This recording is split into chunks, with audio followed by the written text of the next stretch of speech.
It's a Waluigi time! Ha ha ha ha! Let's go! Alright. Stop the recording. I'm not recording this video. Let's put on some music. What music am I thinking of? I'm gonna put on. Let's put on Celeste music, because that's cool. Celeste. OST.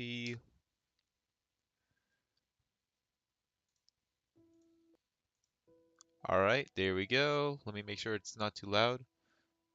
Okay, yeah, you really can't hear that. This is picking it up, right? Yes. Um, yeah, that should be good for now.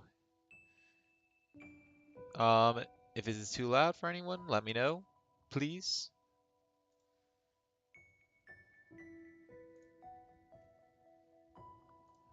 Cool. Manage, Skeletower, stream free, edit, no game title. Add it to the stream archive. We're gonna go ahead and put this over in this. Alright, there we go. Save. Let me turn down my volume a little bit. It's a little bit loud. Really, it's only at 4.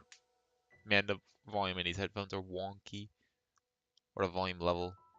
Alright, I also need to share this with the cool people in the Discord. They are so cool. Stream notifications. At Notification Squad.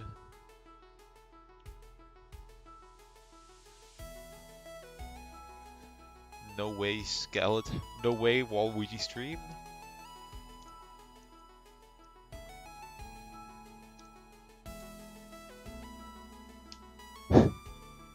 Oh, I changed my emoticon to an emoji. That's so sad. Rip my happy face. Well, hello there, Shellos to Shellos. Welcome to the stream. Today we are doing the Skeletower, where I am towering up with the skeleton. Also, welcome to the stream, Rosalina Fangirl. Glad you can make it. Thank you for joining us. So last time we left off, we had a pretty okay movement script. It's not the best, but it's not terrible. It works. So you can jump, you can move. There's a couple of major problems. I made it so you can send your soul back, your heart. But there's still some obvious problems, like for instance, when you jump on a slope, it doesn't reset your velocity, so you get a really low jump there. Can't wait for nobody to be on stream. I know it's gonna be so cool when nobody's here. That's when I'm going to release the game. I'm kidding. I made it so you can bounce on the other player's head. So yeah, pretty good so far. I'm gonna go ahead and remove these deep. Oh wait, I didn't even think about that. You can bounce up players like this. That could be used for cheese. I'm sure it won't. Because that would require someone to play the game. This is one thing I'm wondering about. You get a lot of momentum from running down slopes, and I'm wondering if that's too much. It might be. I might actually want to have an upward and a downward velocity changer. That should be something I think about.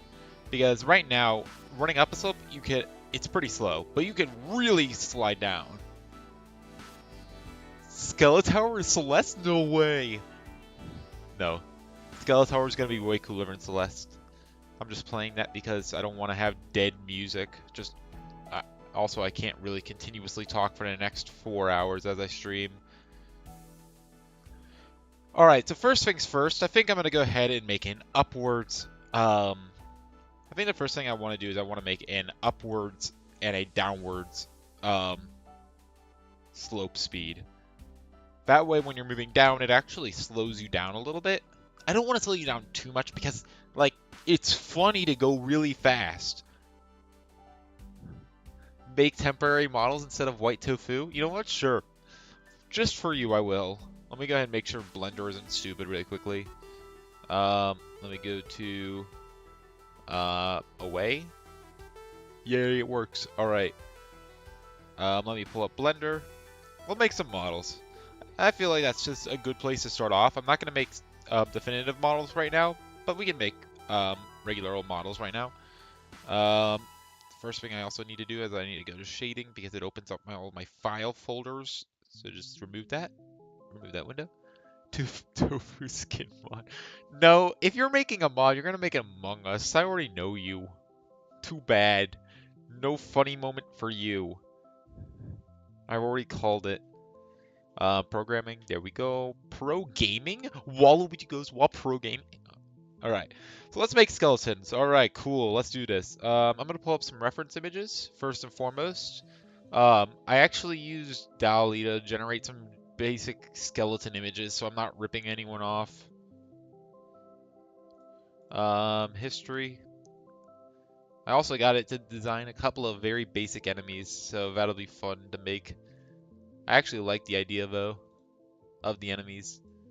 One's like, think about. It's not exactly what I'm thinking about, but it gave me an inspiration for an idea. That being, for a level, the factory level that's going to have weird gravity. Like you can turn to have one skeleton on a wall and one on the ground to make some really interesting puzzles.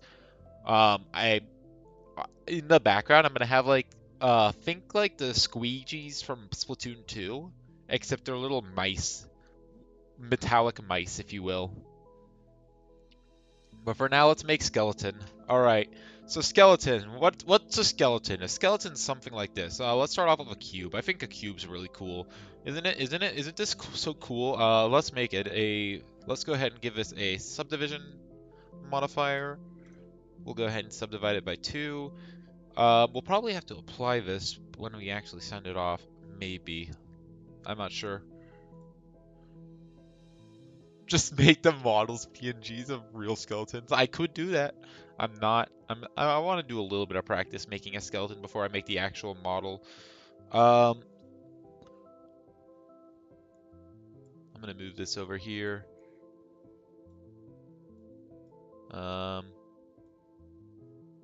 There we go.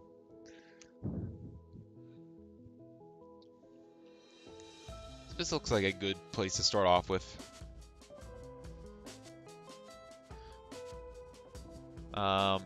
Face needs to be whiter. Make it a little bit whiter on this axis. Needs to have it drop down for the jaw. Also, I need eye sockets. Let's subdivide this. I'm gonna subdivide this as well. Wait, what? Oh. I'll just subdivide the whole thing. Probably for the best. Very blocky, but that's fine. We can go ahead and fix that. First things first, let's actually go ahead and do this. On the x-axis, I'm not going to be stupid this time. We're going to... Actually, because... no, we'll rotate it. That's fine. Just make the low poly skeleton from when you get shocked in Super Mario Galaxy. I could do that. I very well could do that, but I'm not. I do need to have a little bit of practice before I go to actually make the real model. So this will be good for that. Actually, I can just delete these and delete vertices. Boom, we got half a model. Now what we can do is we can add in a mirror modifier. Mirror. Where's my mirror? There it is. All right. Now we actually want to put this before the subdivision modifier. Flip it over the... What? Oh.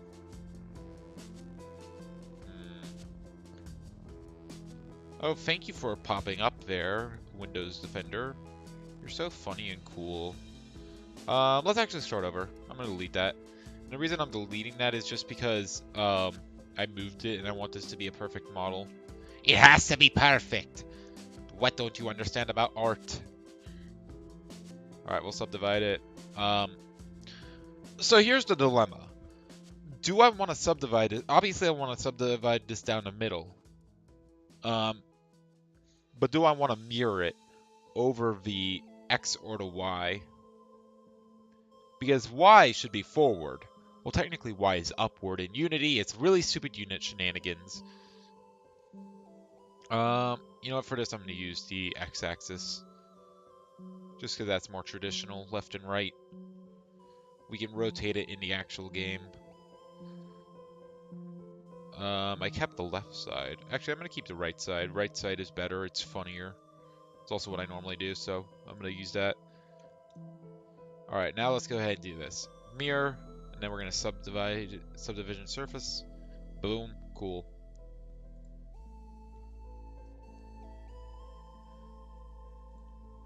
All right, so what does a skeleton look like? What does a skull look like? It looks something like this. We're just going to go ahead and free model it a little bit. We actually want this to come up a little bit. We can bring this inside. This is actually a little bit fatter. Bring that back. We can bring this up a little bit, just like that. Don't want it to be too blocky of a head. This isn't frickin' Minecraft. I will make this a set of teeth eventually, but for now that's good.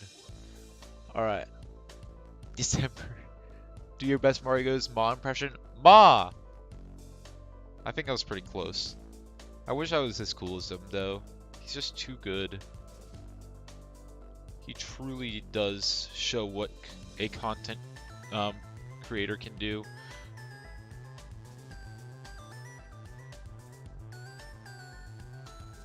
Alright. This is a very wide head. While I do want it to be cartoony, I feel like this may be too much. We'll bring it in a little bit. But yeah, I do want this... While this is just a practice model, having a bad practice model doesn't really help practice, now does it?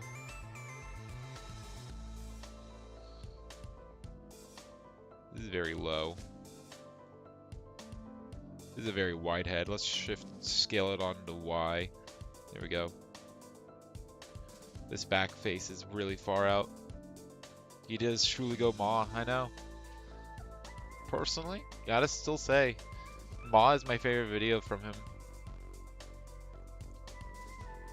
Like, it shows the true desperation from the working class. Like, you know, I didn't really want him to get political, but he did. And I think he said some really wise stuff.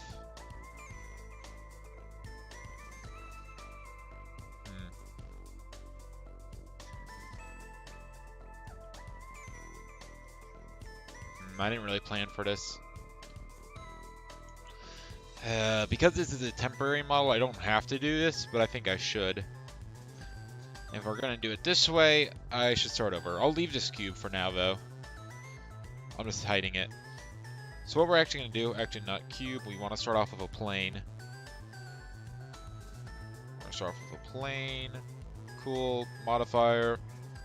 Mirror on the X, that's fine. Cool. Now what we're going to do is we're actually going to do it the way I've been making a lot of my faces. Well, a couple of my faces. So far I've made three faces, three full faces. I've made a face of a zombie, the Imp from PvZ2. I made it in a cannon for World 2. I made a real zombie for World 3, like an actual one, kind of. It's not great, but it works. And then I think my best face is from John Pillar, from that last model, or from the last thumbnail I made. As such, I've gotten a little bit of experience from this. And the way that I do it, the best way I found, is by using topology, like this. So what we're going to do is we're going to actually do this. Not that, we're going to do this. Angle that about perpendicular. We're going to go ahead and shrink this on the X. And we're going to start off by putting this up here like this. We can bring this in a little bit because the face isn't going to be that large. These are too wide for eyes. That'll work. Alright. So now we're going to start extruding. It doesn't have to be perfect. Rotate this bow a little bit. Shrink. Shrink. Rotate.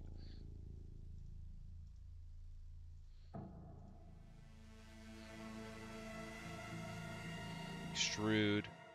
I don't think this is quite right. I think it needs to be a little bit smaller on this axis.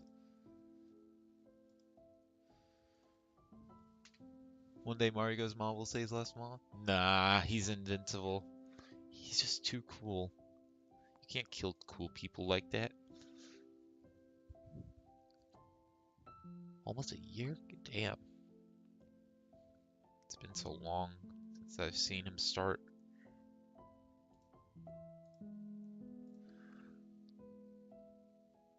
Did you really see Mario? Of course. He's so cool. I could not see him lasting anything less than a millennia.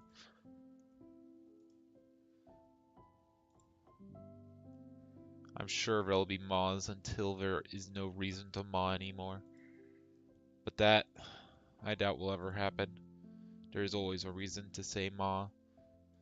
But I personally think there's more of a reason to say wah right now, because it's Waluigi time.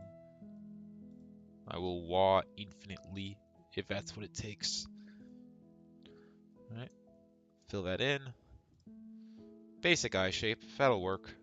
I might have gotten a little bit too detailed, in fact. Let's actually mess around with this a little bit.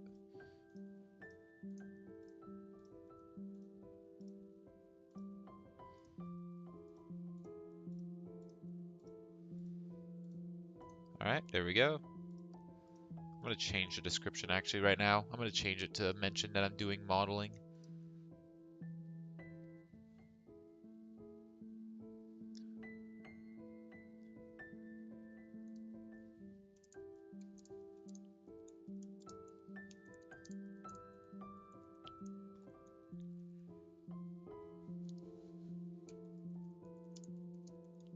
Alright, cool. Update the description. Because they are very large eyes. That's probably why you're thinking of the Koopa. I think they're a little too detailed for my liking, if I'm going to be honest. I'm going to hide them. I want to start off with some flat eyes first, and then we'll go into rounding them, because I messed up a little bit by not doing this at the very start. 90. There we go. Now it's perfectly flat. Actually, no, I'm wrong. What I can do is I can scale it onto y by 0, and bam, now we got flat eyes. Very pog. How about I make octal eyes? Yeah, that'll work. Right now I have 1, 2, 3, 4, 5, 6, 7, 8, 9, 10, 11 sides. That's such a weird number to work with. I'm gonna get rid of this face. I can just merge these. There we go. Do I still have the Among Us spin file? Yes, probably. But I mostly just used a GIF from on Discord that someone made of the animation. Alright, Deca Eyes works. I can live with that. It's not octal, but it'll work.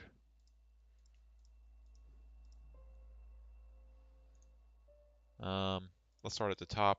Go ahead and leave these up here.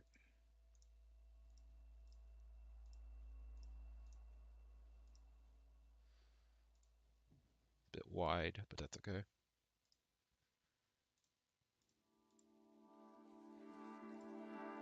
These should actually be a little bit wider on this side. What I'm making it are not actually the eyes, but the eye loops. The eyes themselves are going to be coming in from these. So let's go ahead and start on that. We can grab everything here. I'm going to use loop. Then we're going to go ahead and scale in, move these back a little bit. I'm actually going to make them a little bit wider eye holes. And now we're going to go ahead and fill out the topology a little bit.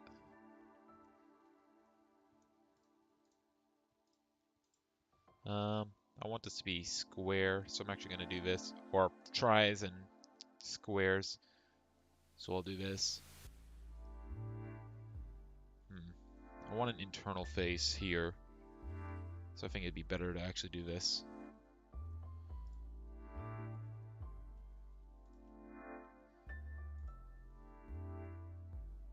ahead and do this. Boom.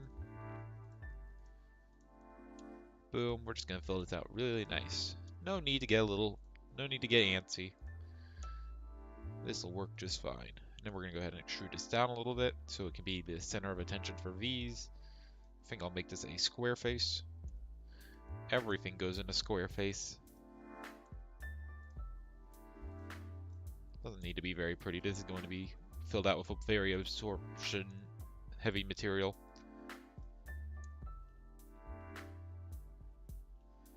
Alright, now I can get a little bit of a better look at him.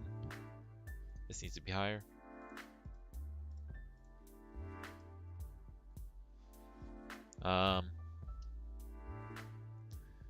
This also needs to be a little bit forward.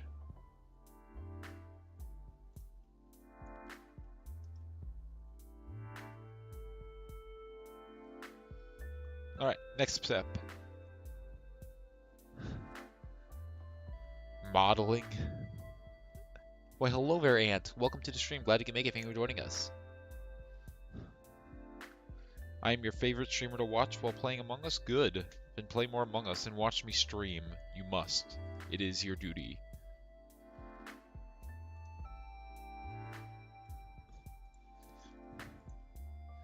Alright, that's a pretty good base. Let's make the nose now. Because it's a skeleton, he actually doesn't have a nose. Kind of. Do I want to start off with a new plane? Yes. Alright, we're going to go ahead and rotate this on the X by 90. Boom. We can scale this down a little bit. Wait, is it negative Y? That's actually not good. Now I have him facing the negative Y. I'll have him face the positive Y. Let's go ahead and scale this by -1. Scale, -1 on the Y specifically. Let me check my face orientation. Wait, what? Why is the option not here? This is why I do not like this. Okay, my options are different. Normally I have the option to view. Oh, here it is. Face orientation. Okay, this is actually really bad. It's opposite. Honestly, that doesn't matter, but we can just do this. Normals, mesh, normals, flip. I said flip. There we go. Essentially, that'll just make it so the normals are outside of a model instead of inside.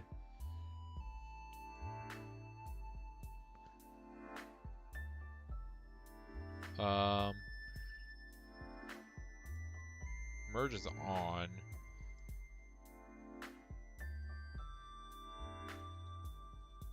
Let's go ahead and move these up.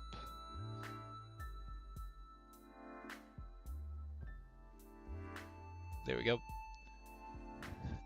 The Odyssey speedrun days? Dang. That was a long time ago. I'm glad I did that speedrun, but I was never gonna be that good at Odyssey. Especially considering how crazy the runs have been getting now.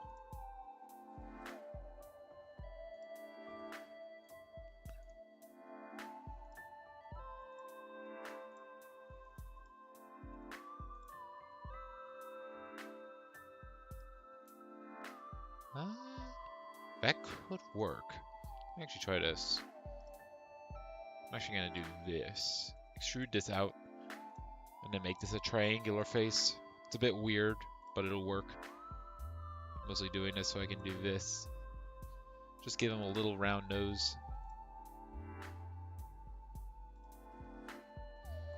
Alright. Make sure these are good. I'm actually going to do this. Scale on the X by 0. And now I just need to make sure they merge.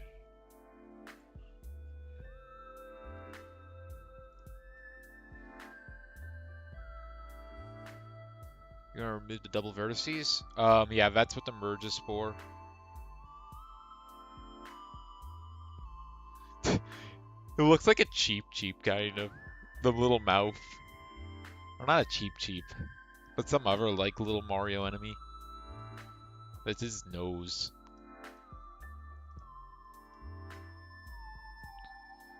This is gonna be a little annoying, but it's okay. Actually, I can just do this. That'll work.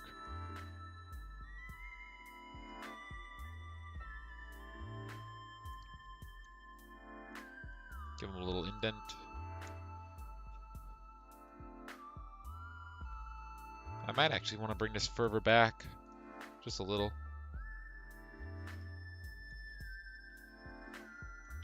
Cool. Let's scale it up a little.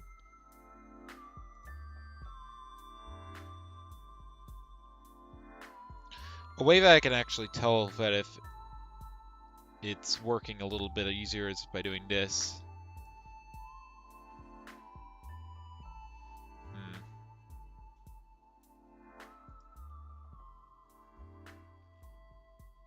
Should be okay. Nah. We can do better. But yeah, by having the subdivision surface, that actually helps a lot because now if the two models aren't merging, it'll actually like separate like this. Cheap tower. Looks like a bird. Yeah, that's accurate. But yeah, what I'm going to do is I'm actually going to do this. E, bring that back. I can do both at the same time. Bring both back.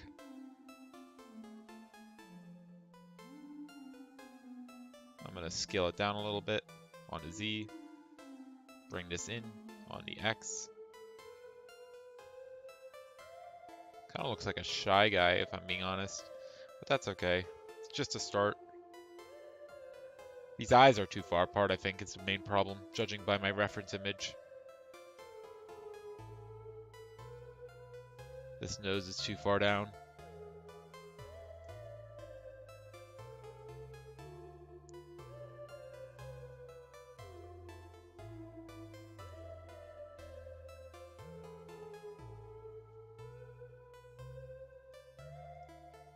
I'll merge these together.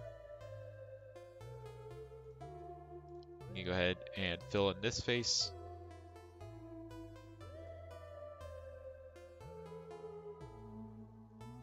Let's go ahead and turn off Shades Move, so it's a little bit easier to see.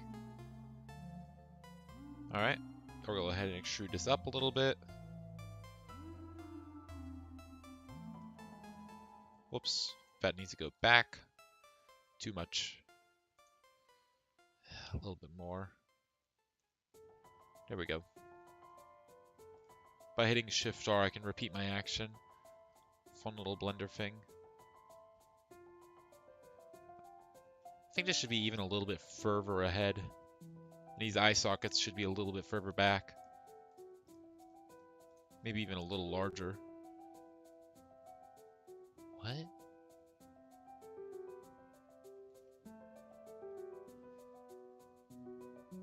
Oh, I see.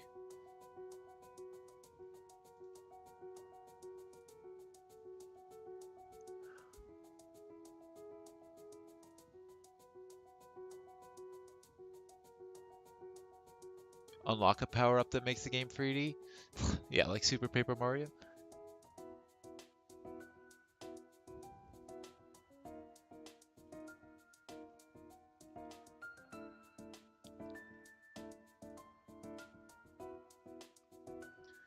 I think my vision will come out a little bit more once I get a little bit further into the model.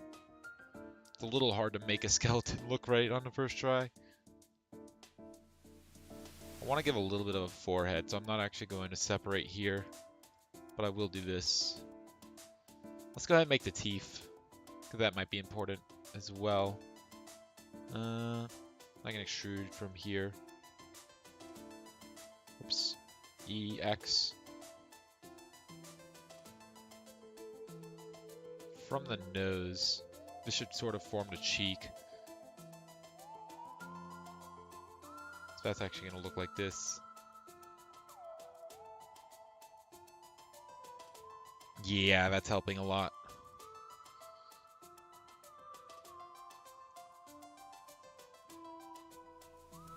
Alright, there we go. Fill that in. Looks more like a frog now. Bring the cheekbones back a little bit.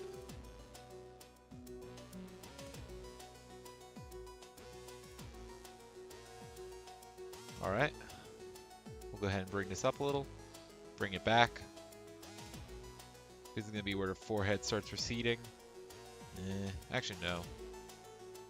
I'll have it recede a little bit, but visit is also very much the top of the head.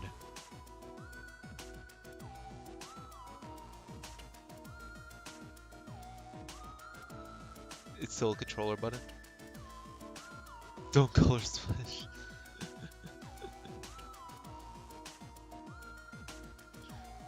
Alright, so yeah, we're gonna do this. Now we're getting into the top of the head, where visit is gonna have to start coming up. Because it's the top of the head, it doesn't matter as much as the face, but it still matters a little bit, so we're gonna go ahead and be a little bit careful. This needs to be lower than the center of the head.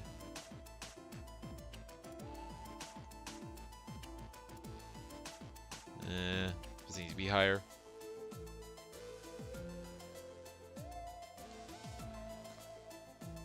Alright, cool. Let's make the teeth now.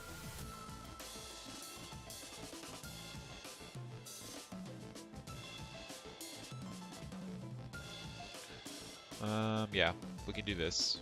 Fill that in. And now here, on this face, it's a bit weird. I'm not sure if I can do this.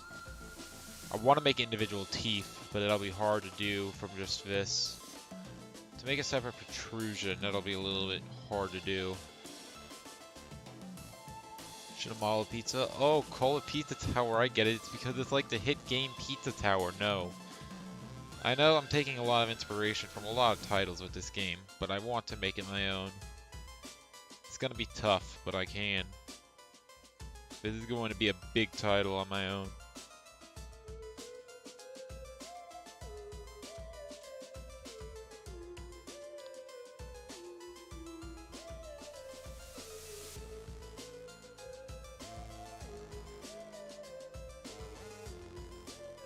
This can actually go. Whoops. We bring that back onto Y.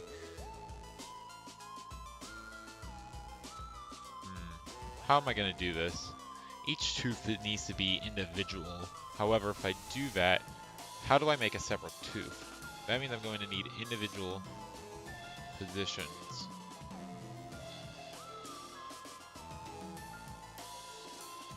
Let's actually start off by finishing this tooth.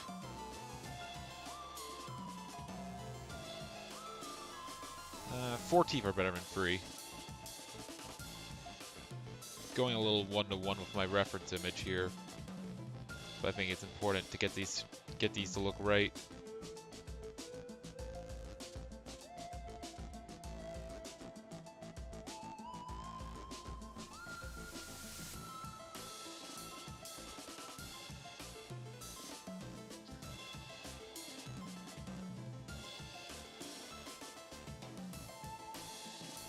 Okay, those aren't connected.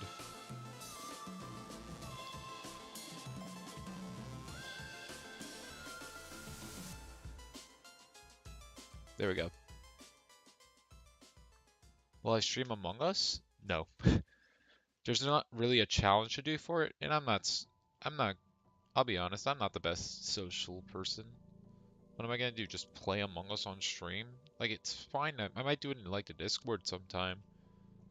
But on stream, there's no real reason to. I'm not that kind of guy.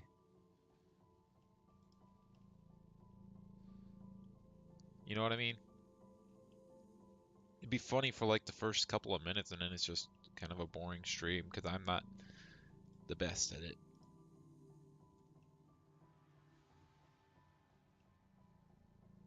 Okay, that's too far away.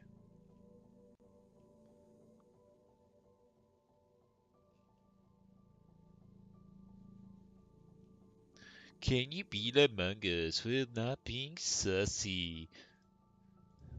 In this challenge, I'm trying to beat Among Us while being the imposter, but I'm not allowed to be sussy. My friends will try to stop me. But would you look at that, I am the imposter. It would be funny. You know, I've considered making it as like an April Fool's joke, but I don't know. Plus, I feel like Among Us content is kind of done to death. Alright, these sides should be brought in a little bit. .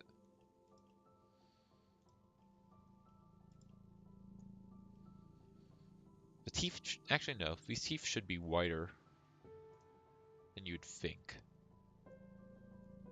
Nope. Bring it on the X. Oh, wait. I can just do this.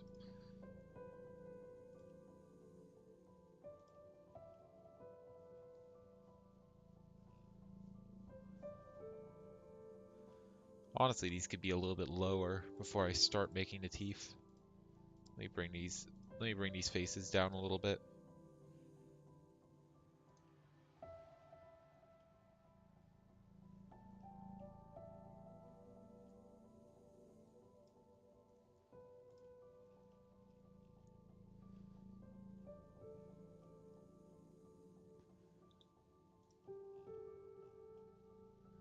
And that's buck teeth. I don't need that.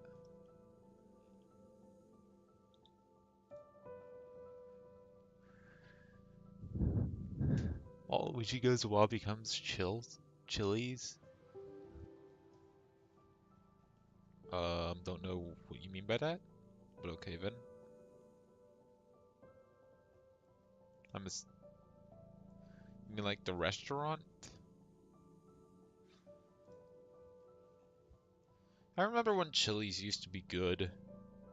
It's really bad now. Just post this skull emoji. But yeah, I remember when Chili's used to be good. I used to like going there. That was like my favorite restaurant, and then they ruined it. Remember, this is when I was like really young, so this is back when they had actual food on the menu, I mean kids menu. This is when I was really young. I remember they had these good cinnamon apples. They had a good pizza where it was like a flat pizza. Good, you know, I don't even remember, 8-inch pizza, maybe a little bit less. Probably was more like 6 inches. But I mean, like, it was a good pizza. It was fine. And then they turned it into the frickin', the French bread pizza. And can I just say, you know, people talk about, oh, pineapple, that's the worst thing that ever happened to pizza. Ha ha ha. Wrong. The French are. I'm kidding. It's a joke. But at the same time, not really. French bread pizza sucks. And I don't think you can really say otherwise. Like, is there an argument to be had that says French bread pizza is good? Because I haven't found any. Screw French No, screw French bread pizza. Did I tower to pizzas? God damn it. Every time I bring up pizza in this project, I know I'm gonna get comments on Pizza Tower. Because, oh, look at the name. It's a tower. Clearly the same game.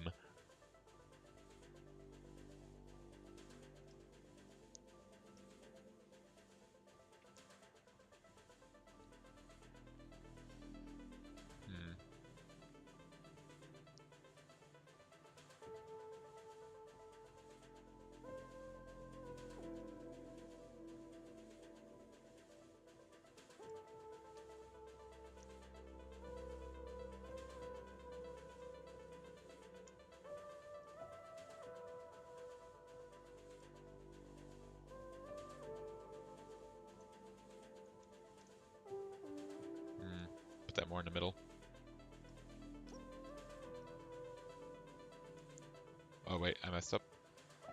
It's actually just a triangular face, but that's fine.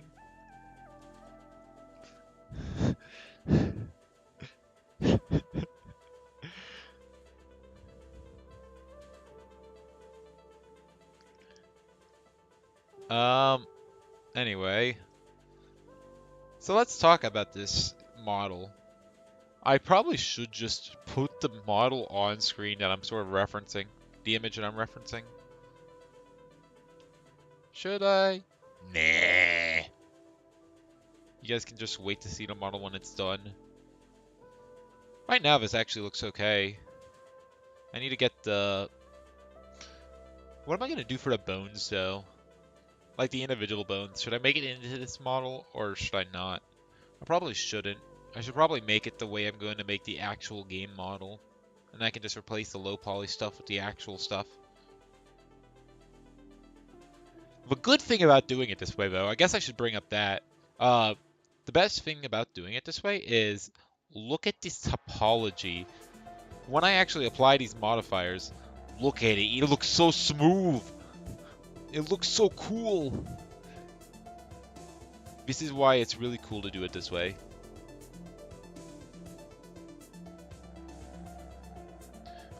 Alright, let's go ahead and do this now. Let's make the other teeth. We can bring this forward a little bit.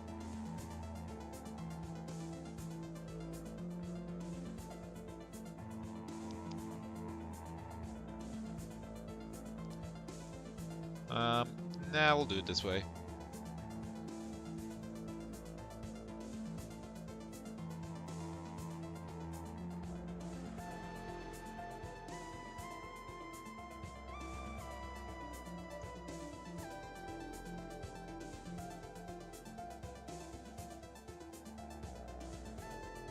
Using graphics enhancements on the Wii games be like, smooth! Look at how smooth it is. It's as smooth as my brain. It's so funny and silly. The funny and silly part is I'm doing this instead of my term paper. Hardy har har. Joke's on me in the end.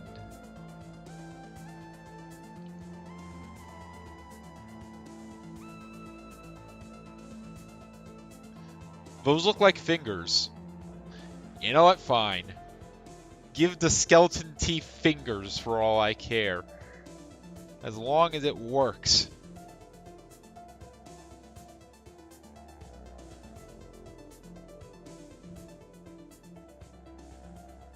What is the most challenging video game you have ever beaten? Probably Celeste. That one was pretty tough, and I haven't technically 100%ed it yet. But I've beaten the main game, and farewell.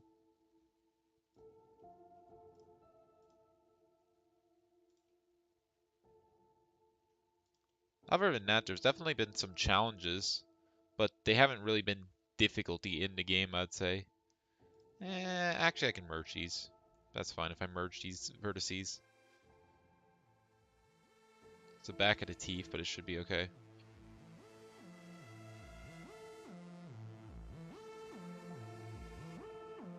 I should make this wider.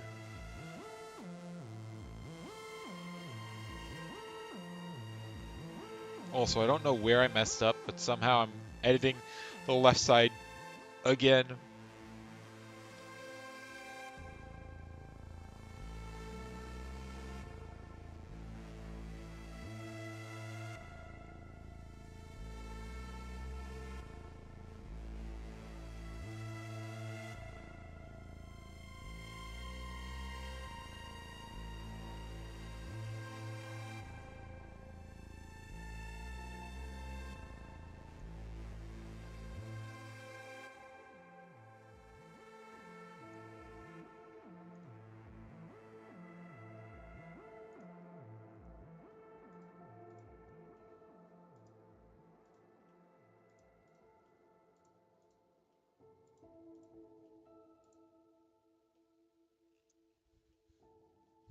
I think it needs to be a little wider if that's its problem.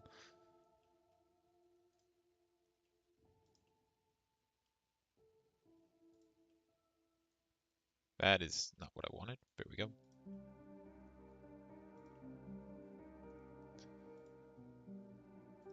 But yeah, I'd say in terms of difficult games that I've beaten, I'd say stuff like Pikmin 2 were difficult because of how long they were. It's truly an adventure.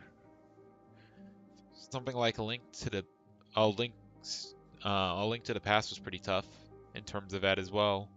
Just in terms of how large the game is.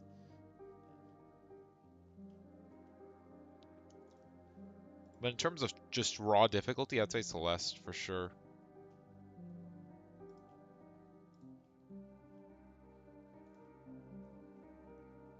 You know, indie stuff doesn't hold a candle, or Nintendo doesn't hold a candle in terms of difficulty to the indie stuff, which is fine. You know, it's made for a different audience. What's the most annoying game I've beaten? Ooh, that's a tough one. I mean, there's definitely some contenders. Like, you could argue that something like Like, Pikmin 2 definitely could fall into that just because of how long it is. And don't get me wrong, the caves are great, but you can really get tired of them if you try to do them all in one shot, like what I did for the challenge runs. And I'm not saying that I hate the caves. I'm just saying they can get a little tiresome. I'm not sure if it really qualifies for most annoying game.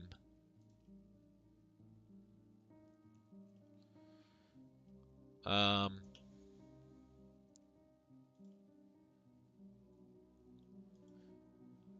I remember Wario's micro game, Emporium, for the Game Boy Advance was a little tough.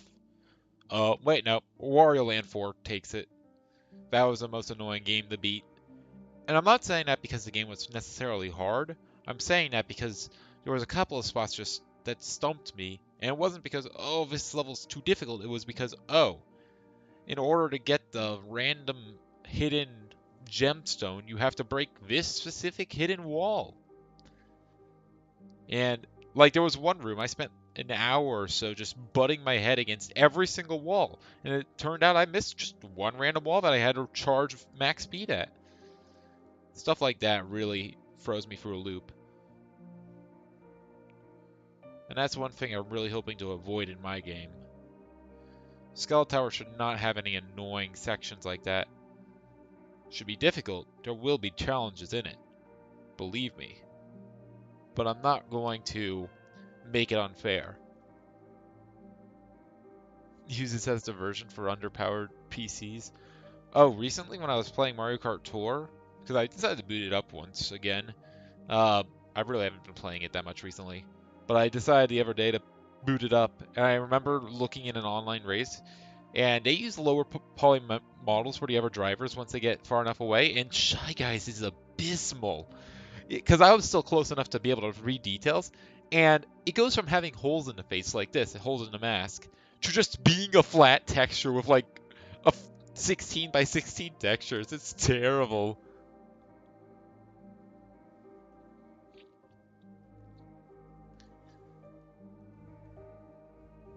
Yeah, Pizza Tower did it really well.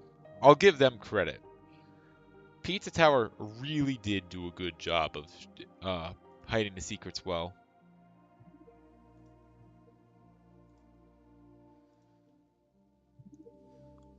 There was never a secret that felt like I missed it. Like, I missed secrets on my first playthrough of each level.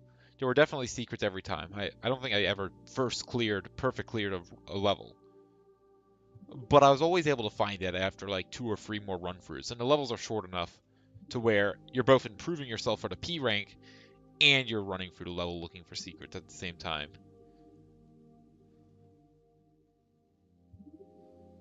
Yeah, this looks more like a hamster, a chipmunk, if you will. Not really what I'm going for. I should move this up a little bit.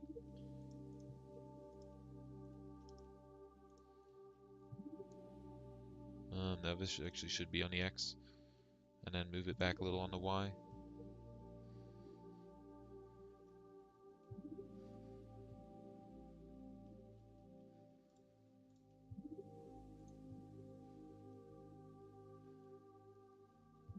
But yeah, this game should be relatively easy once you get good. But I like this game is a conundrum. Because I could easily make it way too hard for any normal, sane person to play. I don't want to do that. I want this to be New Super Mario Bros. Wii difficulty. And I say that because even if it's New Super Mario Bros. Wii difficulty, getting used to this control scheme, it's like Super Mario 64. You don't play with 2 players, or you know, players, or controls. You don't play as 2 different people normally. Besides in like Fireboy and Water Girl, no one's used to this sort of control scheme except for me. And even I know that there's limitations to what the human mind can do while multitasking. And don't get me wrong, people should be able to break this game. I want speedrunners to be able to go ahead and just say, all right, time to go ahead and do the whirly twirly on the stupid slope and do 15 bounces in half a second to build your speed up to 1 billion and crash through a wall. I want speedrunners to be able to do that, but I want it to be accessible. Cosmetic? Cosmetic cat ears that you can't take off. No. No, no. I am actually thinking of one cosmetic item. At the beginning, when you fall into the cage and you get exploded, I'm thinking about if you go back into the cage, like after you get your skeleton body, you can go back into that original room, and if you go ahead and explore the cage, you'll actually find your eyeballs. And then whenever you get into a cutscene, your eyes will like bulge out of the sockets, like just shock value, and it'll be like really cartoony and hilarious. But other than that, you should only have your heart and the skeleton bones. You will have to pay money for the cat ear cosmetic headgear, but it will not be permanent. I will say that is an idea, because I am not going to. I will say this now. I'm 90% sure I'm not going to monetize this game. And if I do monetize it, it'll be like a collective fund. Once it gets up to like $100, I'll release the game for everyone for free. I'm not going to make it a, first of all, 100% I'm not adding microtransactions for like um, just the base. How do I put it? I'm not going to say something and then later when I need funding, just change it and then be like, oh, I never said that. Because, that's one thing. Because I do plan on making this game over a series of probably about 2 years. Also, of course, this is when the evil music starts playing when I'm talking about monetization. Woohoo. But seriously, I am thinking about putting about 2 years worth of effort into this game. Total. And that includes polish and whatnot. So, working for free is stupid. But at the same time, I'm not making this. I want to mostly use this to get into the industry. I want to be able to say to people, look, this is the project that I have made. This is the skills that I have. Hire me now. I want to be able to say that. I want to say that more than I want to really make money off of this project. But even still, I do kind of want to make money off of it. But if I do add payment, I'd say my most likely route isn't going to be charging for the game. I'd say it's more likely going to be just for cosmetics. Optional stuff that you can do for if you want to donate. I don't want to paywall stuff. It's sort of like why YouTube memberships don't do anything for me. I don't have anything besides the emojis because I don't want to paywall people from using my stuff. It's just cool stuff, Also, it's a little bit too high poly for my liking. I'm gonna leave it down to 1. Yeah, especially with Shade's move, that looks better. How much do I have to pay for cat ears to be in the game? I'm not gonna put a price on it, because that's my dignity as a game developer we're talking about. I do kind of want to add Easter eggs to that, so maybe I'll add cat ears as an Easter egg. That'll be your reward for beating Skeletower, the bonus DLC mode. Or not the bonus DLC, a little... I am thinking of making it a secondary, like a secret room off to the side where if you go into it, it's like a bullet hell game where you have to dodge rain bullets. Like literally, you'll fight the Skeletower in the Skeletower, and it's going to be literal rain from the shower head. It's going to be a bullet hell, and it'll be funny. It'll be a ha-ha moment, and everyone will laugh.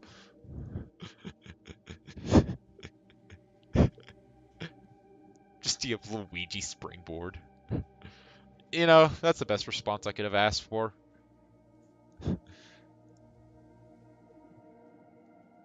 What the hell is this?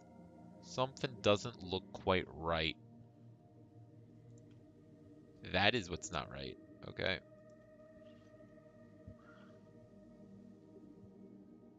It's like, killing snow. Something you can't take off is funny. Maybe that's what I do if you choose to go with the easy mode. I'll give you permanent cat ears. Every jump you make will have you utter out like like a meow. I think that'd be funny. The question is, then if people will willingly play easy mode.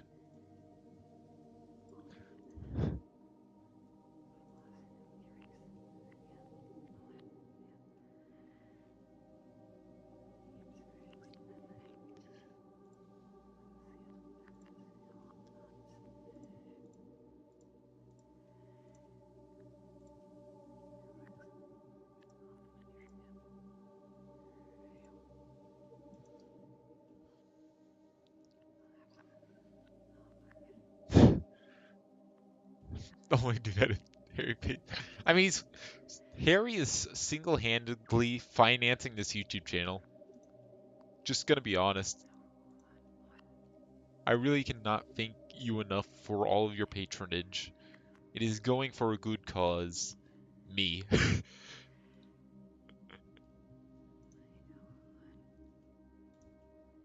But in all seriousness, I really do appreciate it. And I mean that.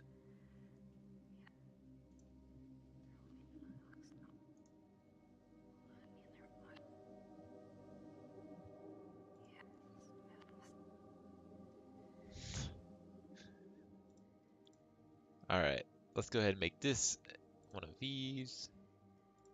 And then we make this a triangle. Alright, have a good one, Ant.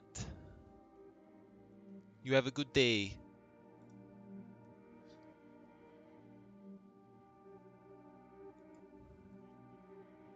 Alright, that did not work.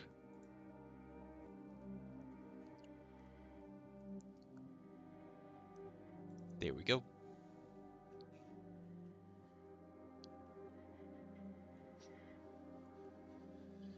Alright. You know, compare this to my original tethered model. I'm actually gonna pull that up. Just to compare the level of detail so far. Like, obviously this isn't done yet, and this isn't going to be the finished model, but like, just compare this to it. Let me pull up tethered.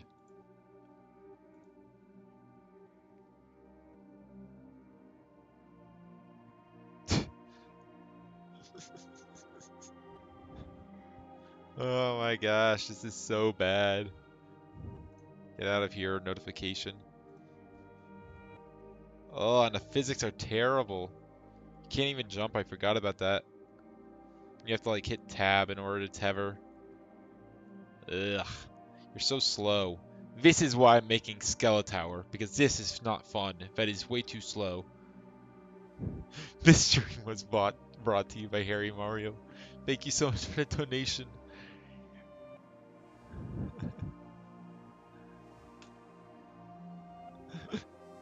This stream was sponsored by Harry Mario. The only reason it's still afloat. This is truly a game. Tethered was a game. It just wasn't fun.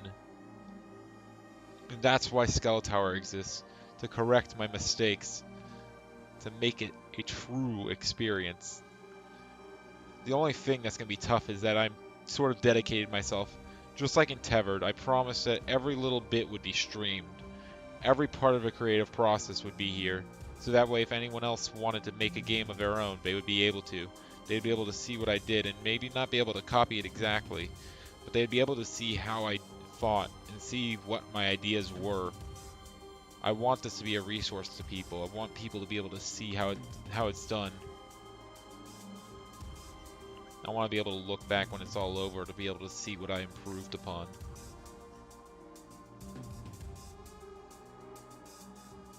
But because of this, it'll make it harder to work on, because I'll have to find specific time for streaming. But I think it'll be worth it.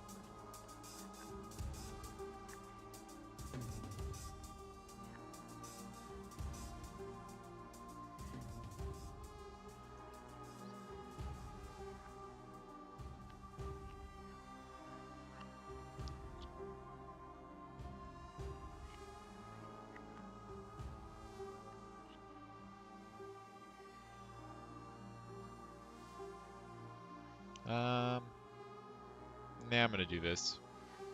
Because it's fine.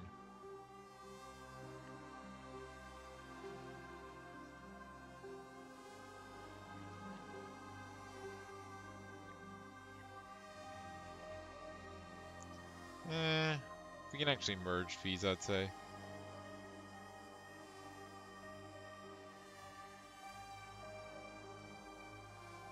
No. I'm gonna take it step by step, actually. Just so I can really mold the face. You can record some of it. Some stuff should be kept private until it releases. Yeah, I'm not gonna make as many builds of this game as I did for Pompoko 3D.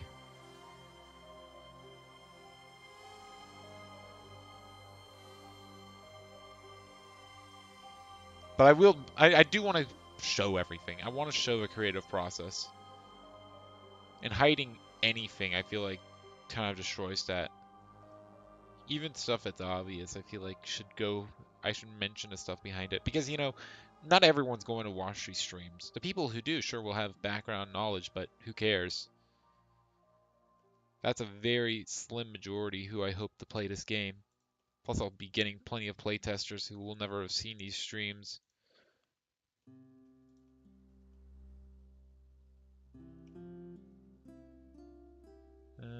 Yeah, this is a good thing to merge.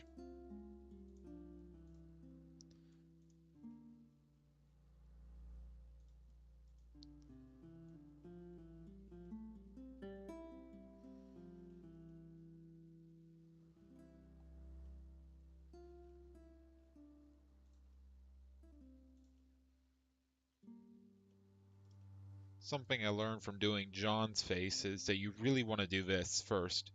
Something I did for John is I did the whole head overhang first, and then I went ahead and worked around to try to fill in the gaps, and it ended up having a little bit of problems. So working like this should be better, and then I can just merge everything at the back. Oh, whoops. I actually want to grab this and then move it over a little bit.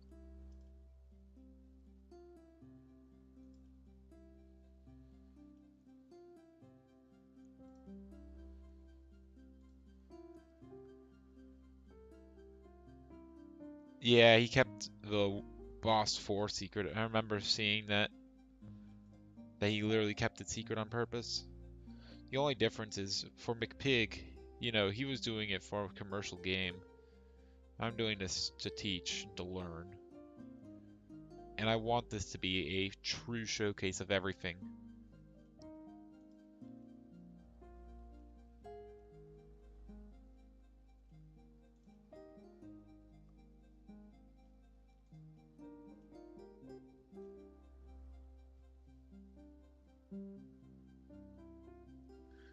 That is a good idea, to make secret recordings, and then I can release them once the public gets a hold of it. That is true. But yeah, I don't want this to be like other people's devlogs. I want this to be a true showcase of everything. Even the little stuff, so I can explain what I'm doing. Plus, it's a great way to learn, for me.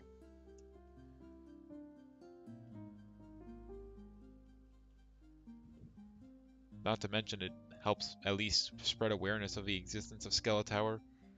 Who knows, maybe it'll get picked up by the algorithm one day, and I'll get 1,000 viewers. I doubt it, but I can dream.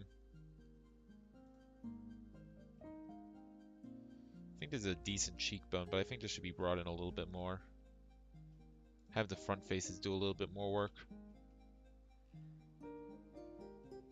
This is only a placeholder model, so I shouldn't be too crazy about it. The in-game model is probably going to be significantly better, but I need a good starting place. Plus, this is teaching me a lot about human topology. Alright.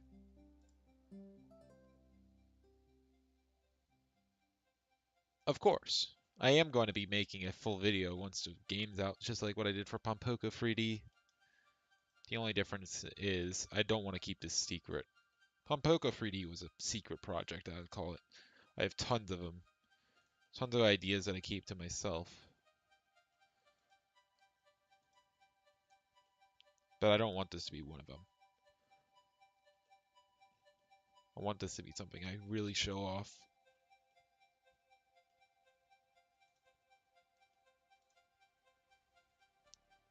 I wonder if my current skills, if I could make a Mario model. That was one of the first things I tried when I started trying to do human faces. It did not go very well. So I wonder. It's been a while since I tried that. I'm not going to try it here, obviously. This isn't the stream for that. But I feel like it could be a fun exercise to do once again. Maybe I'll do it on like a Discord call. One of the Discord streams.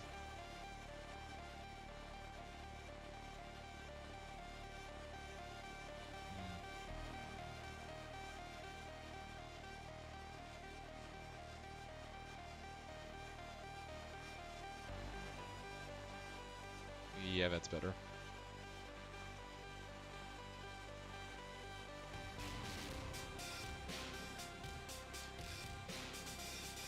Alright. So far, the topology looks okay. It's a little bit square, but that's okay.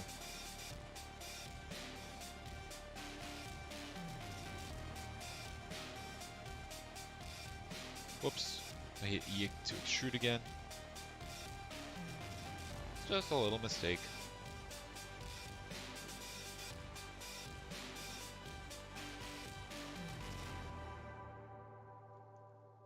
Wait, F to fill works on that? Neat. So that'll grab the... If you just have one vertex, that actually just does it for that. That's interesting. I didn't know that works. That'll be a useful tool.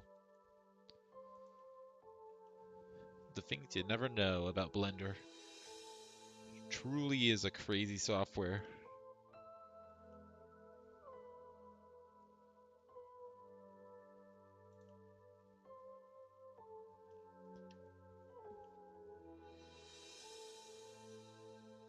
Of course, after this, I still have to make the entire rest of the body.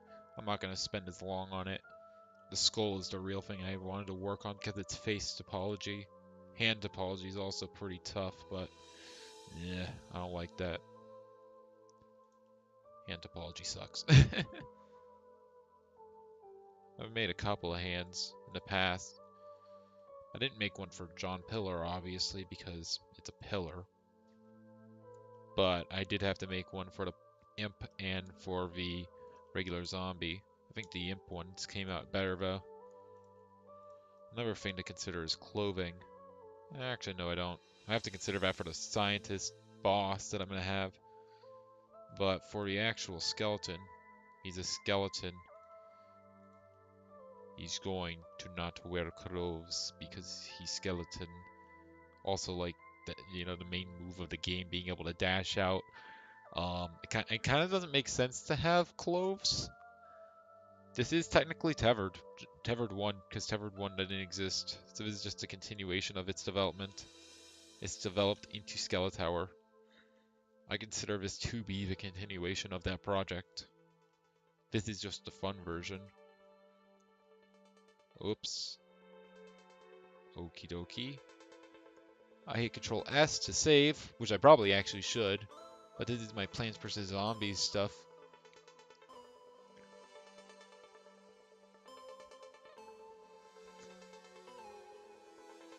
Let me go ahead and save it in Unity.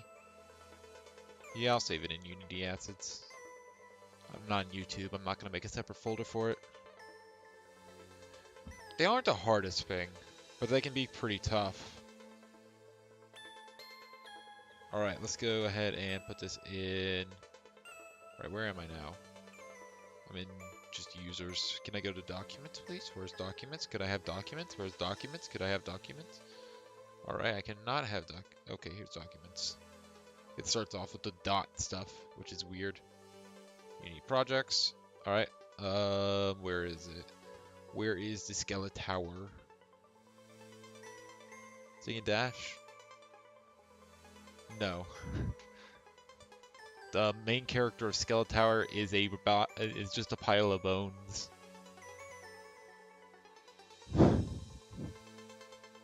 It's not really a dash, it's a bone bash, if you will. There's tons of games that have dashes in them. You have Wario games, you have Celeste, you have Pizza Tower, you have any platformer that has a way to run. That's something I noticed. That's one reason I'm making Skeletower this way. Because of the dash. I honestly cannot think of a game that does not have a way for you to go fast. Granted, there's games that don't have a dash per se. But a way to go fast is so inherently important to a game. Because if you fail, now you have a risk-reward scenario. You know the terrain up to that point. So do you risk it by going fast to get back to where you were, or do you try to just go slow again?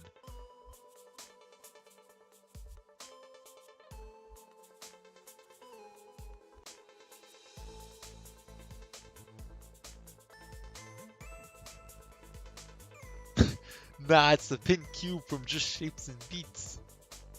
You mean like... I mean, it will kind of work like that. It is very similar to Celeste's dash in that regard, where it's going to be directional. However, unlike Celeste, where your dash is tied to touching the ground, here it's going to be tied to when you die or when you self-destruct.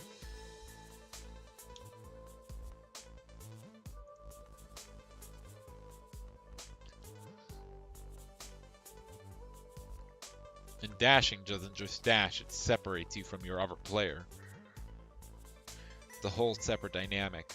If anything, I'm considering the actual separation part to be more like Donkey Kong Country Tropical Freeze and that jumpless challenge.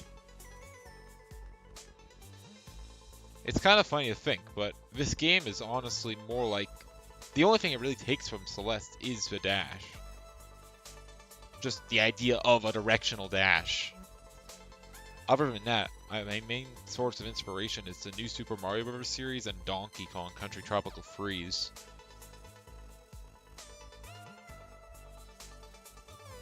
Bit weird to say.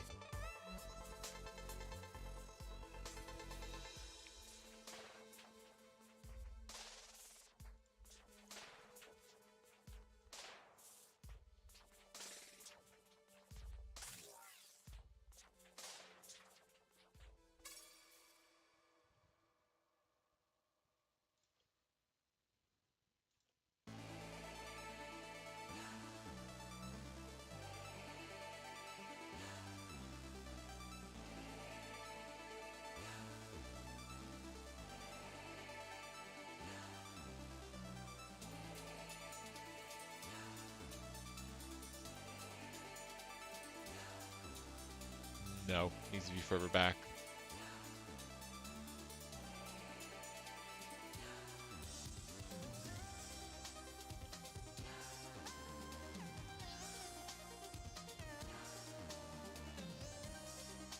I will say, compared to the original tethered model, this is definitely higher quality, now that I know what I'm actually doing.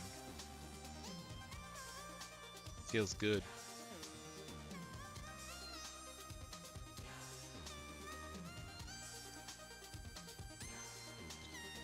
I know it's kind of weird to say, but I am still comparing myself to the person I was, or to my project. How many years ago was it? 2? 2 years ago? When I started tethered. It's kind of funny to see how far I've come.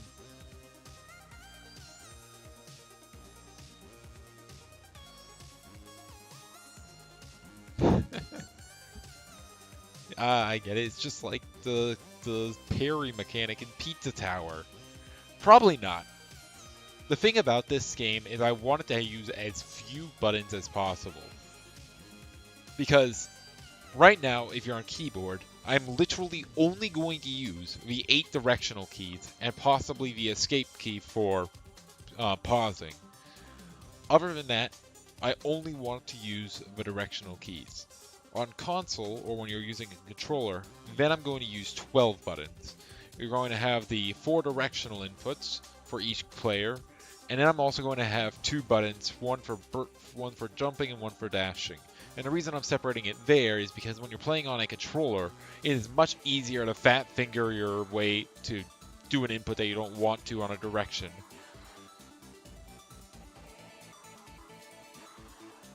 You know, that is, I mean, there is an option to do something stupid like that. Just have a stupid button.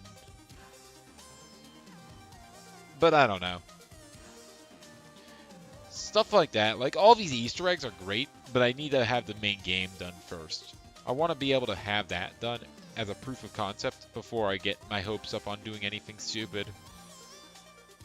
But I'm not, like, discounting the idea of doing something stupid like that. But I would rather make it my own than just copying Pizza Tower. Because, I mean, let's be honest, that's a pretty blatant ripoff.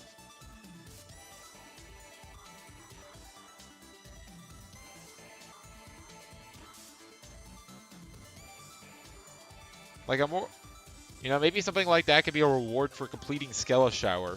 That is something I'm doing probably. If there's a Easter egg I'm going to do, it's going to be Skeletower.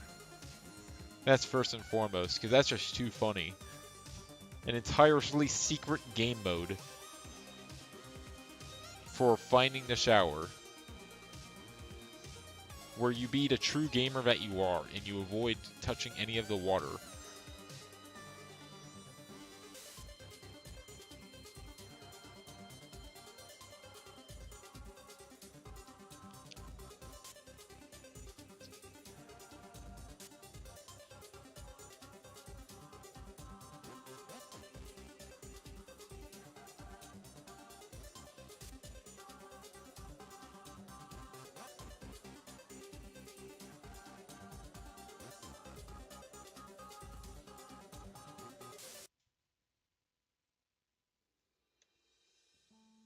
Parry's an actual move.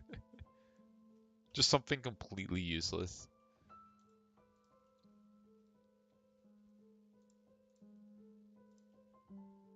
Actually, that's an idea. When I was telling my dad about this idea for the game, something he did bring up was when you press down, instead of it just exploding, have an actual reason for exploding. And that's when I came up with the heart idea of having the heart actually bust through your rib cage to go meet up with the other half of heart. But one thing I could do to make it a little bit funnier is I could have you literally just do like the Mario down taunt from Smash Ultimate and literally just fall over and explode. Avoid showers, correct. Like the breakdance.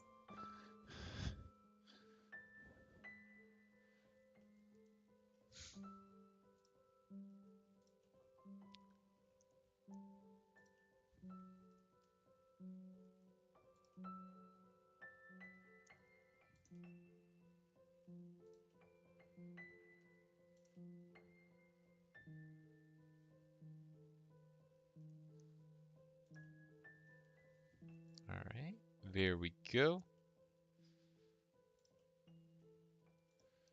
We can do this.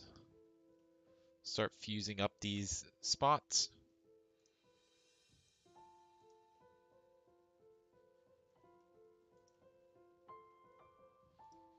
I should do a Celeste challenge though. I have been thinking about it. I do have a good idea, but the only problem is it's a little hard to set up. So I'm not sure if I'll actually be able to do it. And I definitely won't start it until I'm done with things like the Pizza Tower challenge. But the idea that I have is Rocket Madeline. Can you beat Celeste while always dashing? Because in the assist menu mode, it does mention that there's a whole... it does mention that... Or one of the moves that you can do is turning on infinite dashes. So what I'm thinking is, what if you're forced to dash always? You're always pressing the dash button as many times as you can. And you just turn Madeline into a rocket. That doesn't look as good. I'm just going to use this, I guess. It's a little janky, but it should work okay. It's not the final model. The achievement names for defeating Skeletower.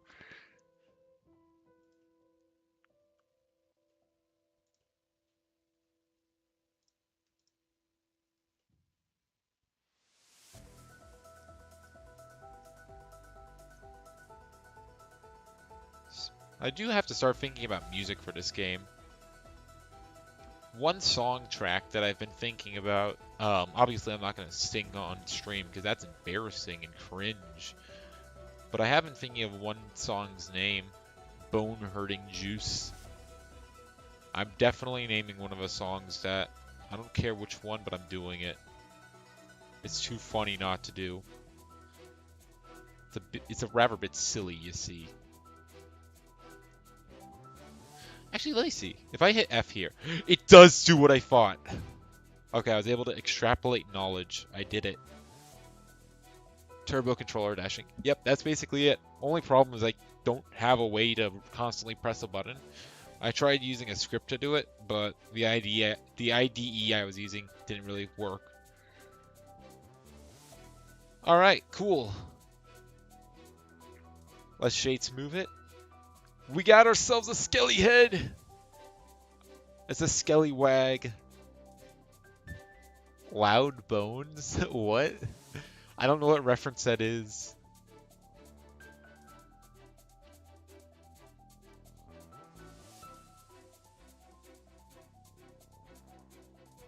Okay, I should also bring up how I'm actually going to animate this controller. Okay, I thought of a really ingenious idea. Okay, so hear me out.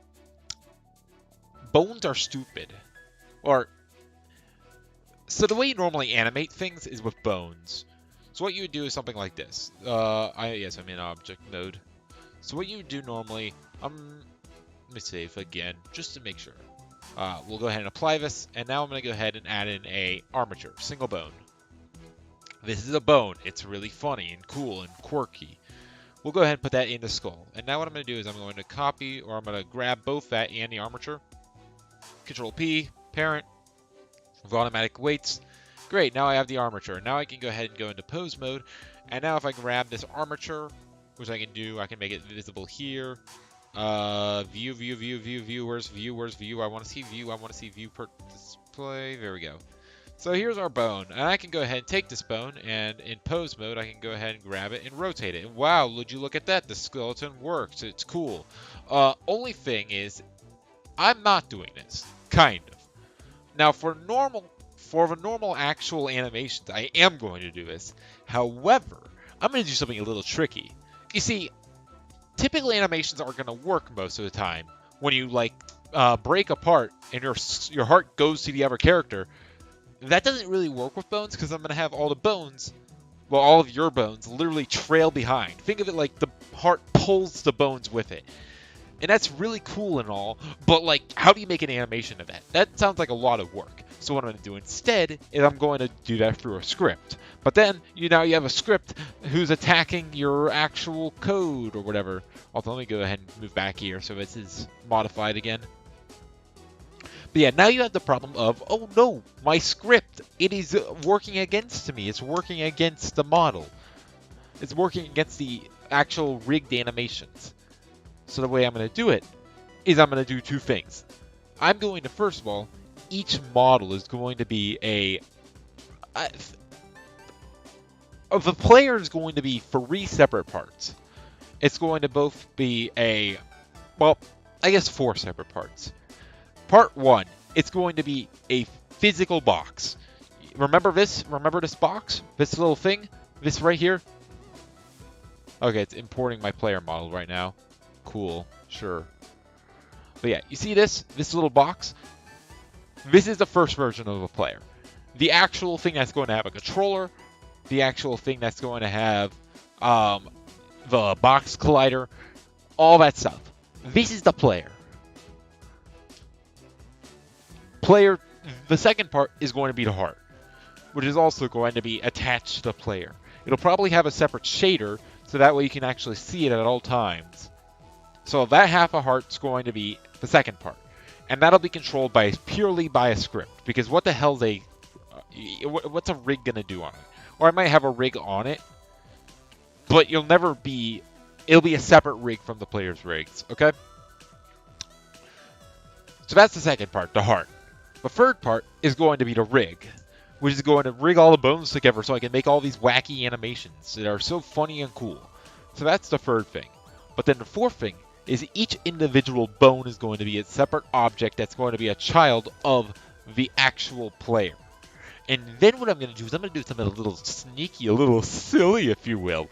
I'm going to use tweening to make the bones, first of all, they can snap to the actual position of the rigged armature bones if they want.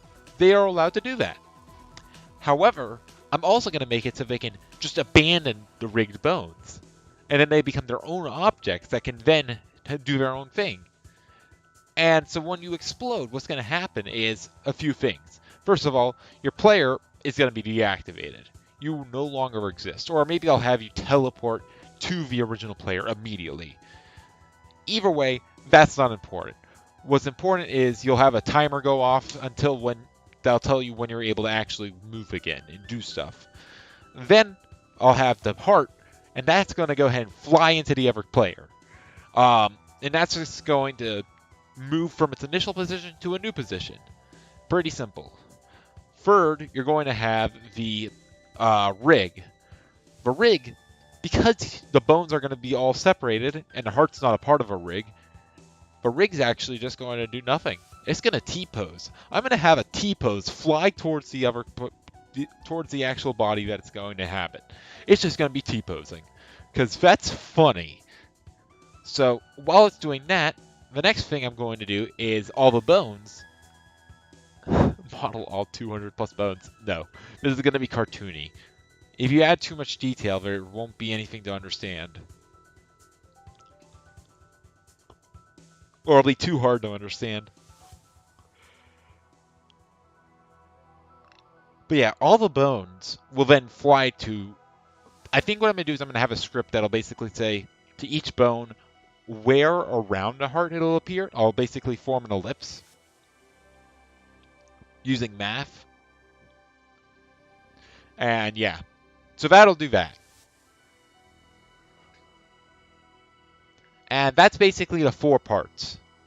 So while there will be a rig, it's going to be optional. And it'll T-pose for a lot of the game.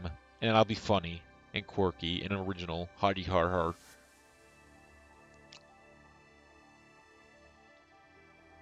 Wait, can I do this? Hold on. I can!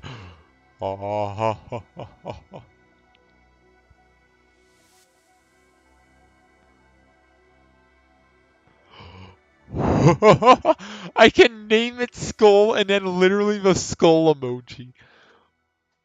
That's hilarious. It'll also probably break some infrastructure that I don't know about.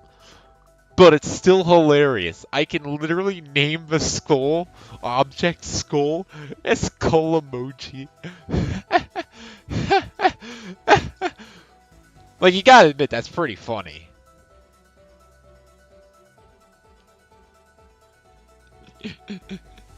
A rapper bit silly, if I do say so myself.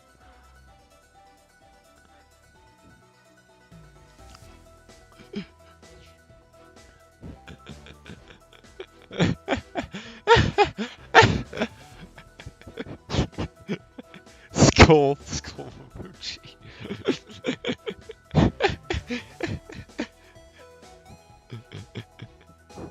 I mean, you gotta admit, it's funny. It's a rather bit silly if I do say so myself. It's pretty skull emoji.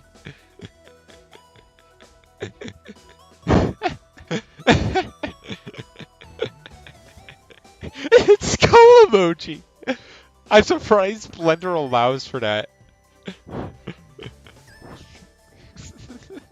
I don't care. I'm putting this in the memes channel. It's too funny.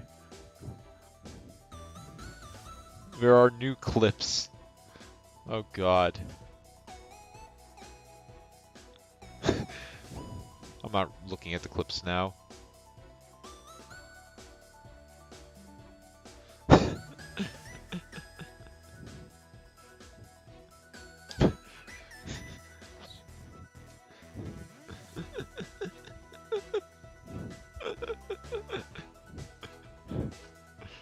Bro, I'm dead. Just replaces my camera with a skeleton.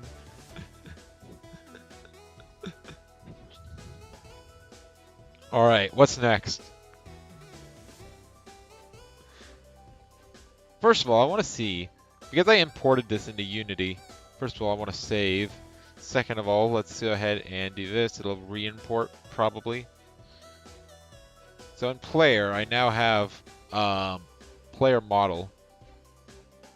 And you can see it in here. So that's pretty cool. What happens if I import it? Oh, it's importing the camera as well.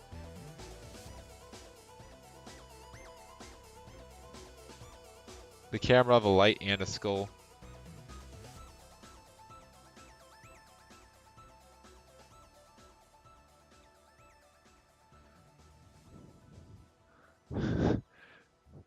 Okay, for now I think I'm gonna leave it as this.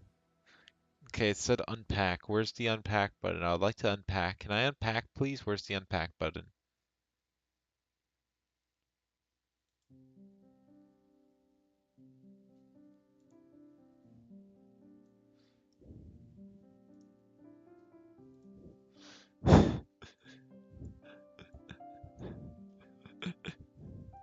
Bro, I'm dead.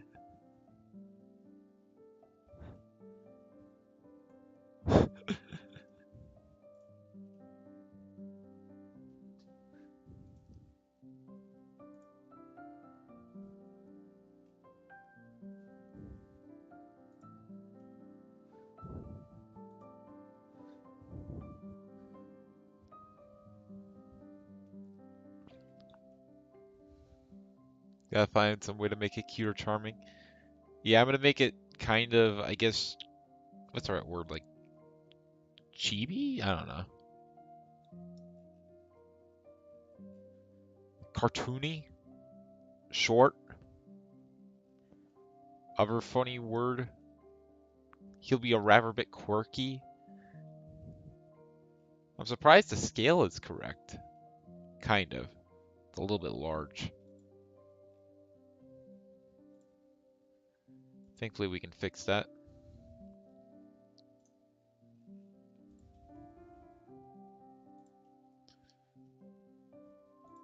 Let's go ahead and set origin to center.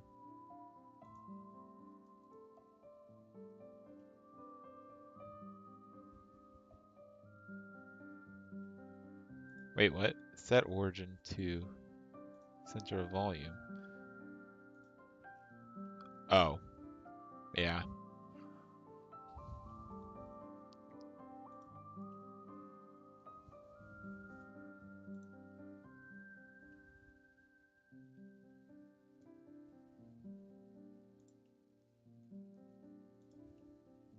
Now if I go ahead and import this, now it should be a lot better. Also, did I save? No, I didn't. There we go.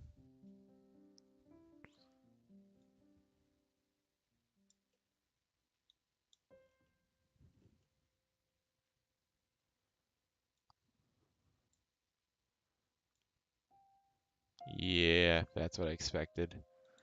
So what's going on right now is the skull is technically facing upwards if you reset its this, and that's because technically the Y and Z axes are flipped in Unity. So the direction I should have him face is the positive. Wait, no.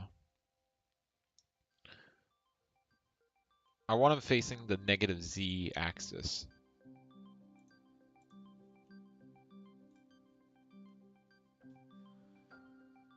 Rotate X 90, negative. Control A, rotation.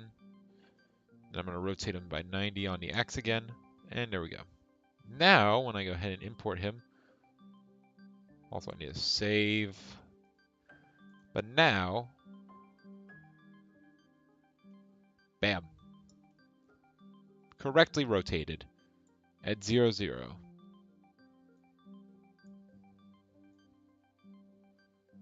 Cool. He's so funny and quirky.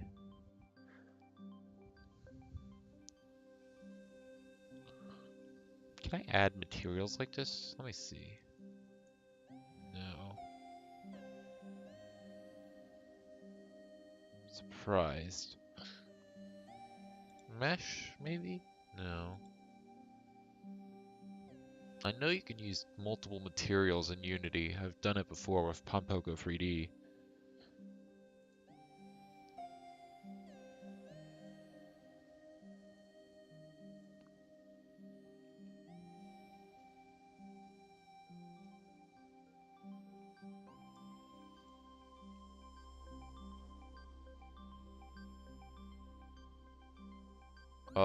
Probably making an entire game.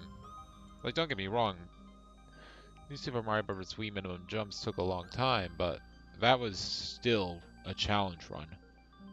This is a whole nother beast.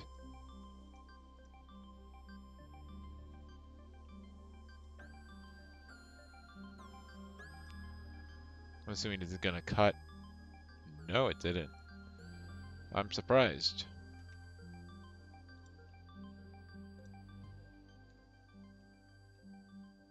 Let's go ahead and make some materials really quickly. Just some base stuff. bone. We'll leave this as a chalk white for now.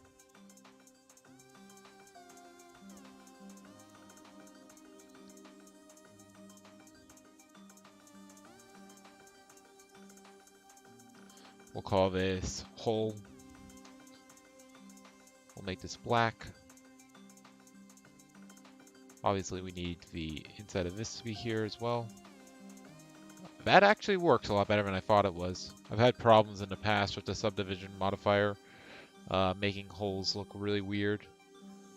That's why the coconut cannon I have looks weird. This looks a little janky. If I were to guess, it's because this is actually not inset.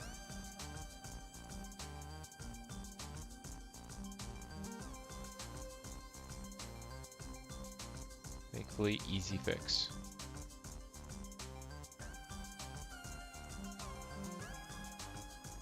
Didn't really work. Unfortunate.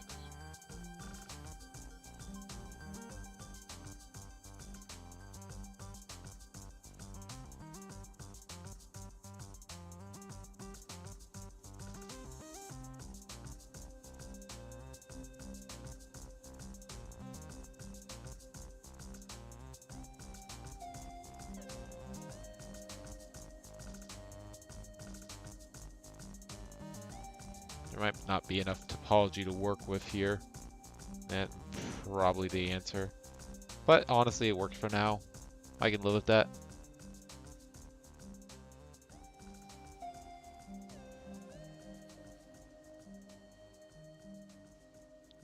Nearing its 2 years anniversary. Really? No, that can't be right. Oh, wait, are you talking about your minimum jumps or my minimum jumps? Because, like, my original minimum jumps video, that was like 4 years ago. Then there was the minimum jumps that I did at the end of 2022, which obviously that, or no, that was the end of 2021. Still, it's only like a year and a half old. Not 2 years. Oh, my computer went into sleep mode. Into tired mode. Because it's nighttime now. It's 9 o'clock. Anyway, let's go ahead and fix this. Increase roughness of this. I'm not going to make any fancy materials yet. I'll wait to do that. But let's go ahead and make the roughness really high, the specular really low. This should look like a hole.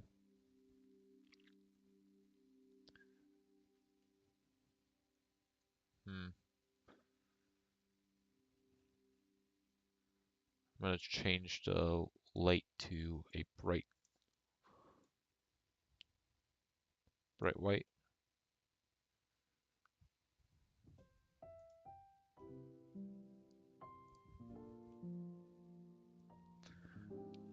I feel like I'm missing something.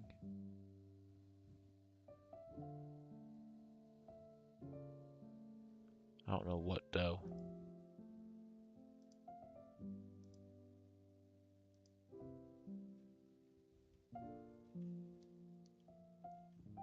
It looks like it's absorbing all the light, so I might be overthinking it.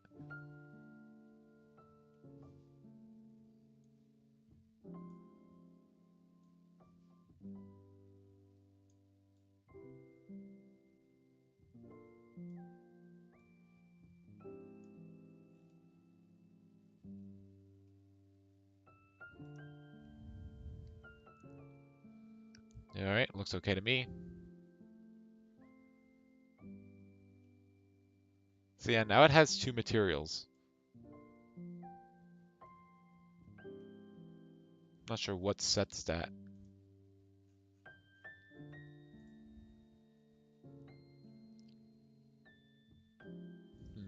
Also, this is a bit weird, but I want to see how this works. I've never directly imported from Unity. In Pompoco 3D, I had everything in a separate Blender file that was over in a completely separate thing. But now, if I have it in the actual thing. Minimum jumps, so that was your thing.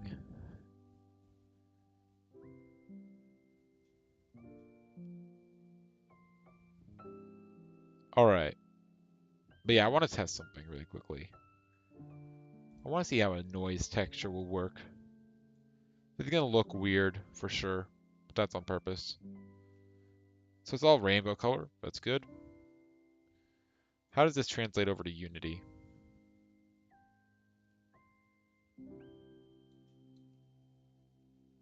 Okay. It's about what I expected.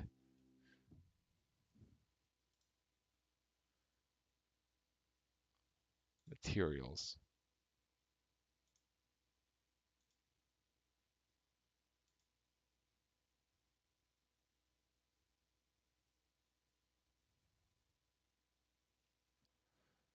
This is on-demand remap.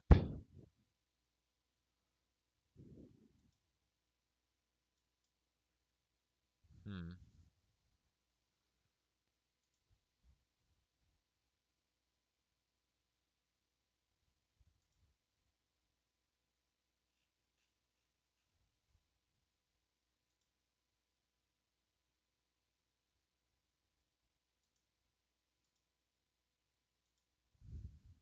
Okay. That didn't work.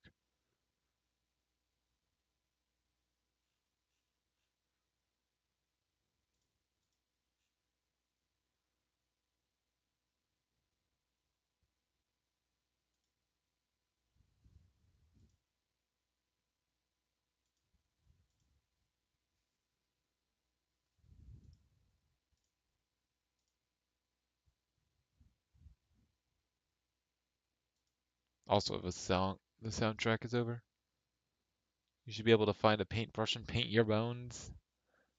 No. Let me turn on some more music. What OST am I gonna put on next?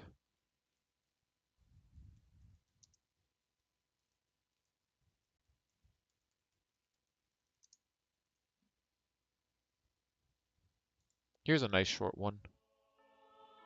The entire Twilight Princess OST. It's only 6 hours long. Wahoo. Okay, but yeah, as I expected, uh, materials do not work. The advanced materials. To test, I want to see if a image texture will work. Because I do know it can support image textures. Let's just create a new image texture. We'll call it test.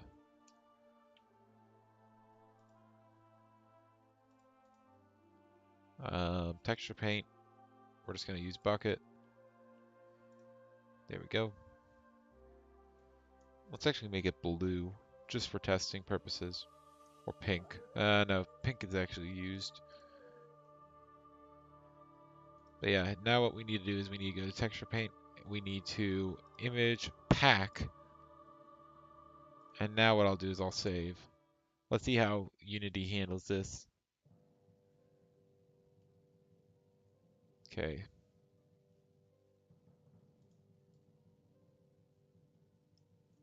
So it doesn't understand a texture. However, if I make a completely separate texture for it, that might change. Save as. Hold up. There's a materials folder here.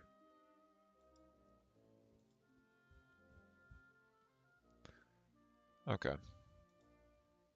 Let's delete that.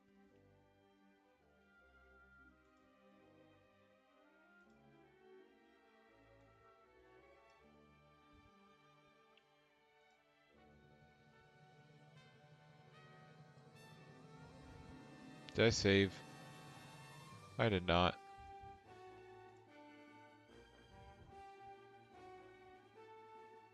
Let's say Mario Kart OST. Oh yeah.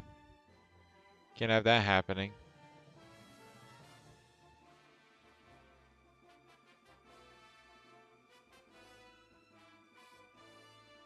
So yeah. Unfortunately that didn't work. I'm gonna leave this out just so that way I can test easier. Alright, let's leave that there.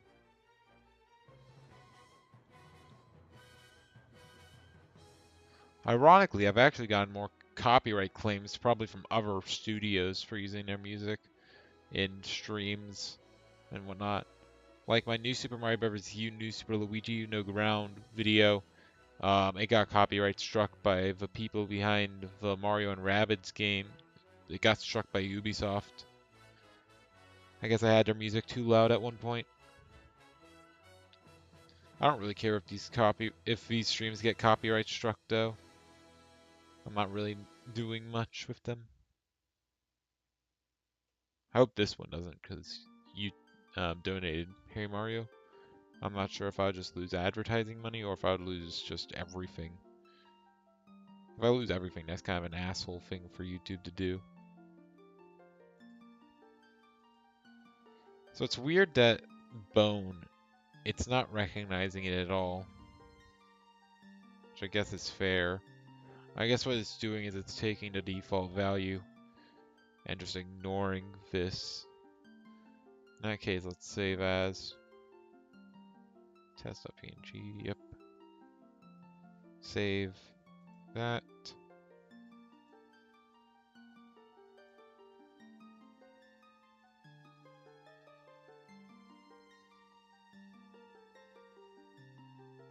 I want to go to layout, save.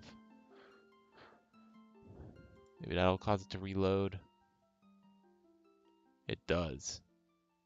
So yeah, now that it has the actual texture to work with, it's able to do it. Unfortunately, that means for all my textures, I'm going to have to render them out. I can't use procedural textures. Honestly, probably for the best. It's not that big of a deal. At least not for this. It's a little annoying though.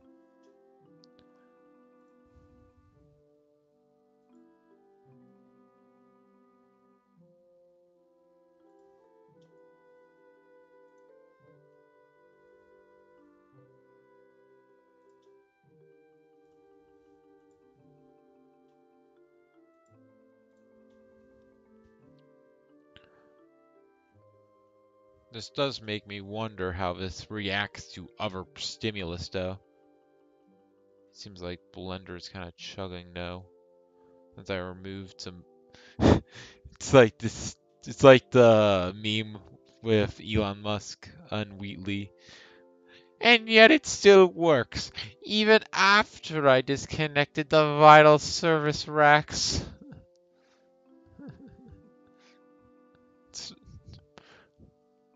I don't remember what the exact meme was. Yeah, it does not like that for some reason.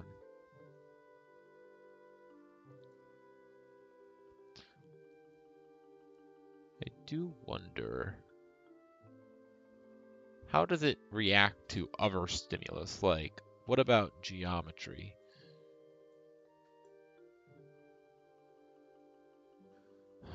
In this case, it's literally dividing it up between how X, Y, and Z the model is. I doubt it will be able to tell this. Yeah. And when it can't tell, it just uses the default value of white that I have in here.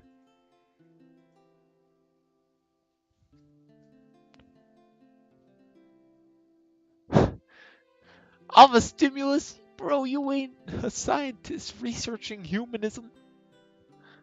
Me poking the skeleton. I poke the skeleton. I do it with the mouse because you can't see my finger. Poke. Poke. How does it react? how does it react? Like the reactor from Among Us? Amogus? Amogalus?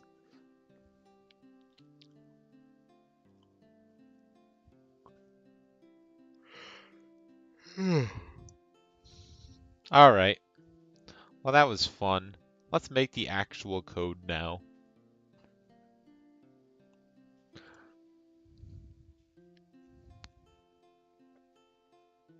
I'm surprised the modifiers are applied. I find that kind of funny.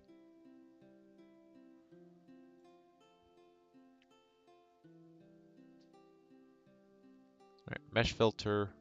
We're gonna go ahead and use the skull. Oh god. I'm not sure if I like this.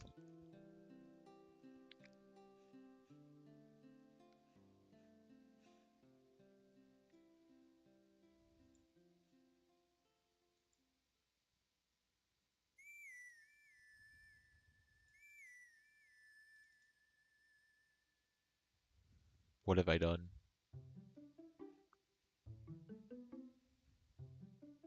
Close. Close. Destroy. I don't know what I did, but I did something and I don't like it.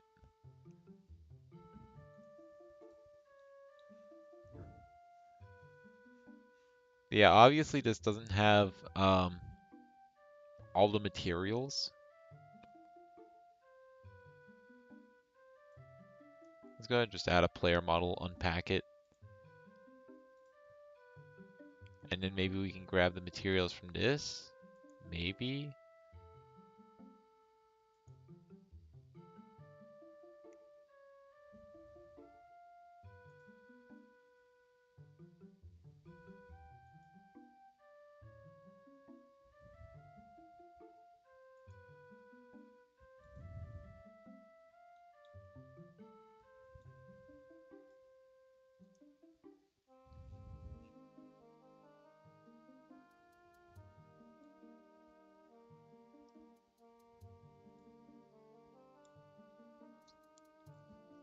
So it's letting me choose one. It's not letting me add multiple.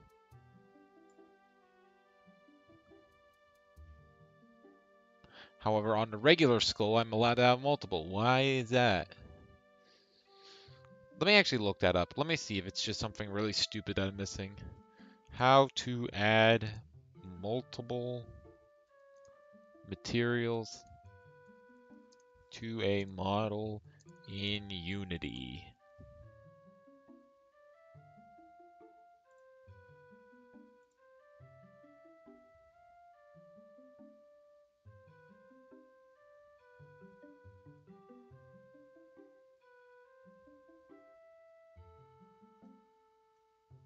Hold up. Ah, mesh render. How many you set?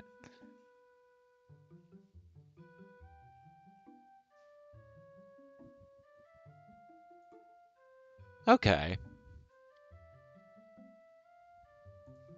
Wow, that was easy.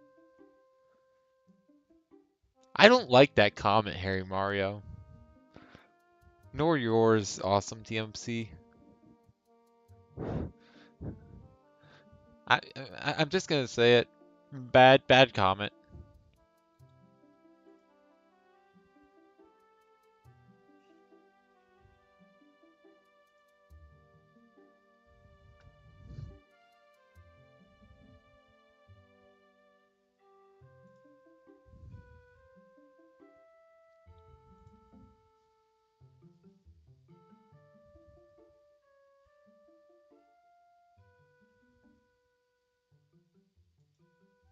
Also, a scale should be 1. However, the box collider should be 2.10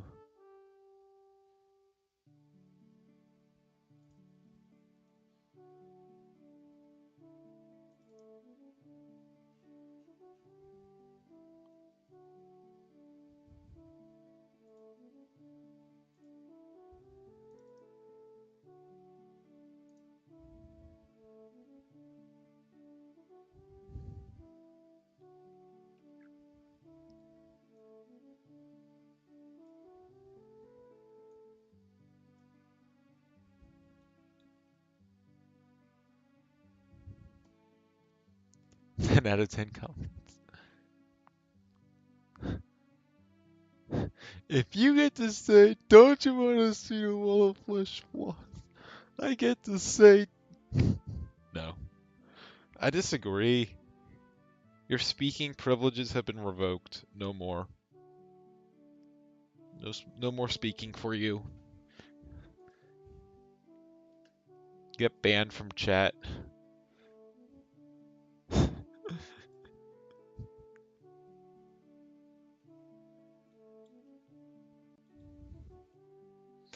Oh God. You know, I'm glad that you haven't seen it yet, Harry Mario. Let's hope you don't. Um, hide the heart.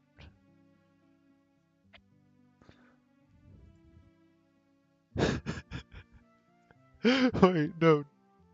Please don't do this. Sealed away forever, no more Harry Mario. Let's go.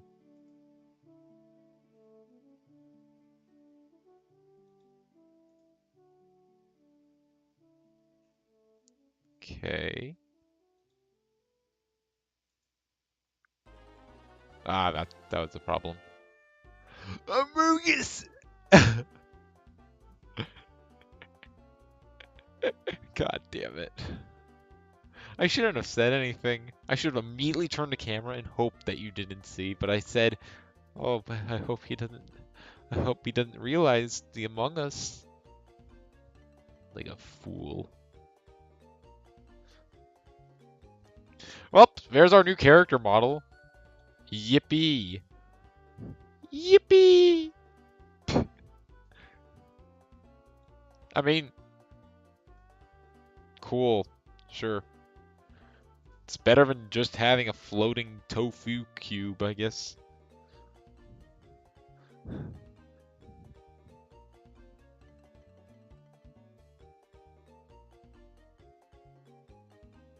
Well, that's a bug.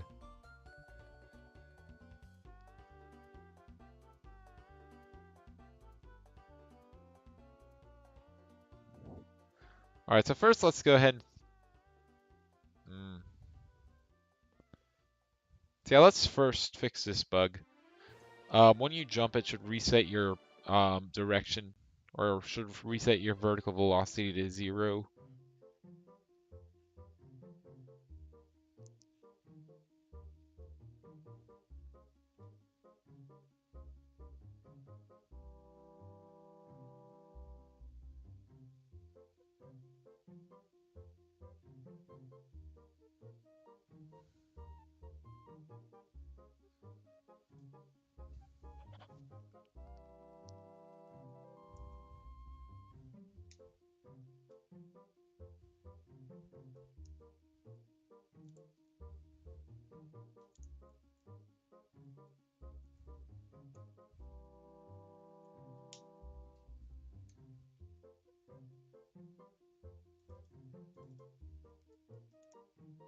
There we go.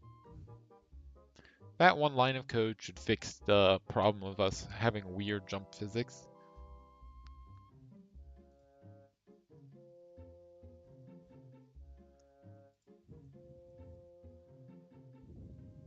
Yep. As you can see, now you have a normal jump when coming off of a slope. I think that works pretty well. Now I need to make it so you don't get insane speed when going down a slope. I give you a little insane speed as a treat, but like not that much speed. That's a lot of speed.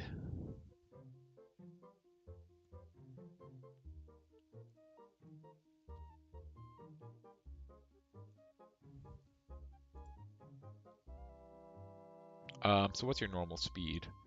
Your normal slope speed multiplier is 50, so I should keep that in mind. Let me save this and close this. I'm not gonna work on this for. I'm not gonna work on that model anymore tonight.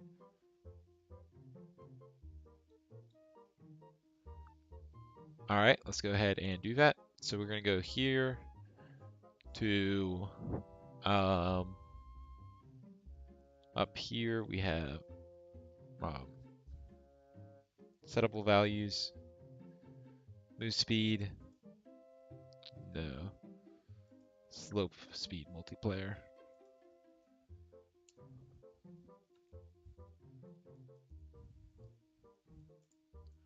private, float. Yes, that's how you spell float.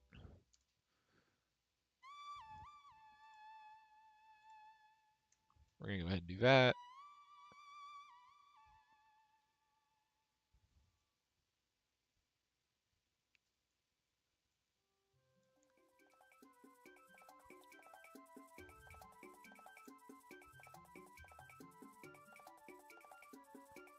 There we go. Now I need to go ahead and replace this value here.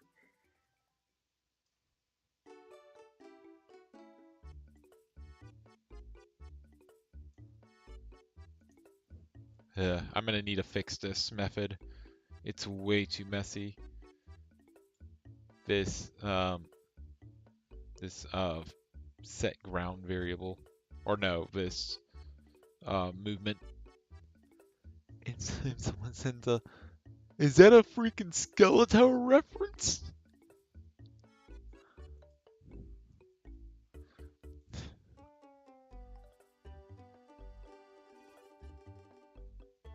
But yeah, so now we can actually set these values. One of them is going to get automatically reset, which is unfortunate, but that's okay. Where is my script? Here it is. Upslope, we'll set that to 70, and we'll set downslope to 20. Okay, it's time to look at this one. So something I need to do is I need to make sure my method, I should make sure that I'm focusing on player gravity as well. So first of all, in set ground variable, the box cast should not be starting at where it does. It should be starting relative to gravity, because based on the direction your player is facing, you know, if he's on the ground, okay, that's cool. But if he's upside down, then it should be going up, you know, checking the ceiling.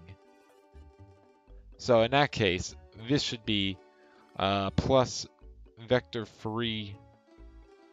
See, a transformed opposition. Honestly, this is relatively simple to fix because I can just say vector free dot, or I can just say gravity dir. Then for here, let me guess, vector free. Yeah, I know. Can I cast it?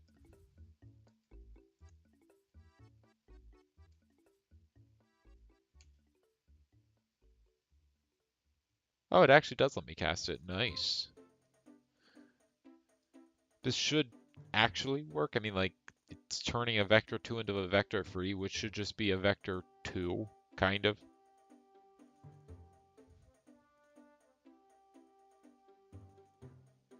And then here, instead of going vector 2 dot down, I have to understand if this is lying to me, which is unfortunate because this program does not like to lie, or it will lie to me a lot. So something I have to consider is if my thing is rotated, does it actually consider it to be rotated? Does it rotate this, I mean? A good example is when you say vector free dot forward, it will do forward relative to the way the object's facing. So if I'm facing towards the camera, it'll go ahead and go forward. Or if I'm facing to the left, it'll actually go left, because that's forward to the relative object. So that's the question. Is it using relative measurements or is it using actual measurements? Because this is a physics calculation, I'm going to assume it's using actual measurements, but I could be incorrect. So let's test it out.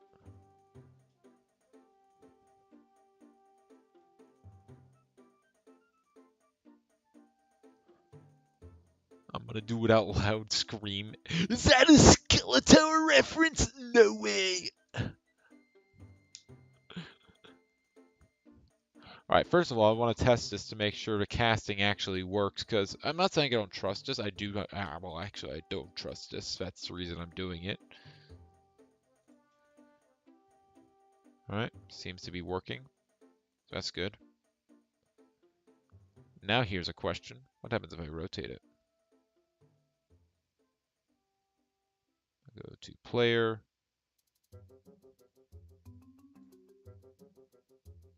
Okay, so I have the right player. We're going to go ahead and rotate him. We don't want to rotate him on the Y. We want to rotate him on the X value. No. I appear to be stupid. The Z value. Yes. Unfortunately, that doesn't change gravity. That doesn't actually change anything. It just makes the model wonkier.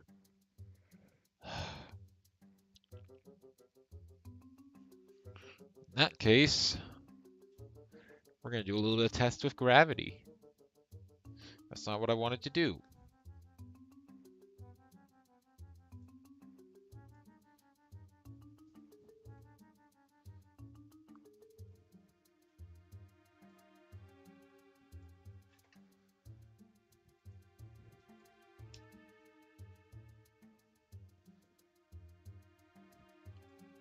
Well, I would like to say that the gravity mechanic is just... Can't wait for I went through all 54,000 lines of Skeletower and optimized it. No, I mean, this will be a pretty optimized game. I'm going to write good code. It's not going to be like Pumpoka 3D. Not ever again. Not that code. Honestly, like, Pumpoka 3D it wasn't that bad. But there were definitely sections where I was just being a little funny man, doing a funny thing, hardy har har. I still remember some of my worst methods and stuff. Like, I don't, I remember I named the position at where you spawn a point because the points could look like an explosion. I called it toilet grenade because haha funny Derek bum kitchen gun meme hardy har har, which is stupid.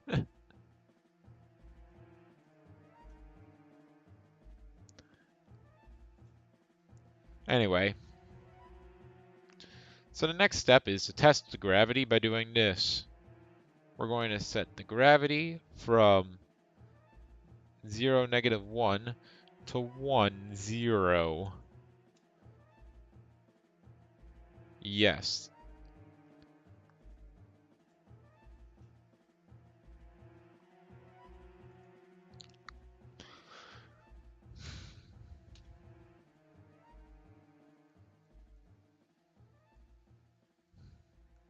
Wait, this is actually working. Why is my ground direction working? What the hell?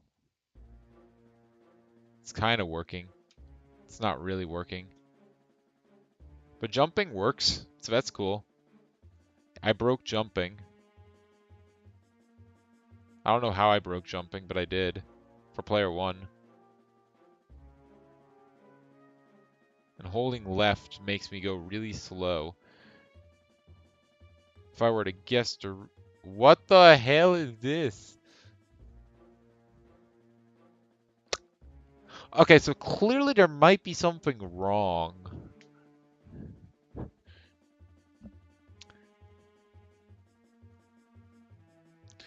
So something I'm really surprised about is for some reason I was actually able to move. I don't remember what I did for my movement. Like, I remember some of it, obviously. But I don't understand why I'm able to move up and down by pressing left and right. Like, I can kind of get left because gravity, but gravity doesn't exist.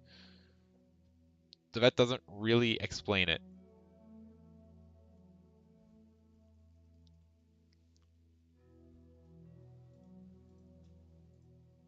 Hmm.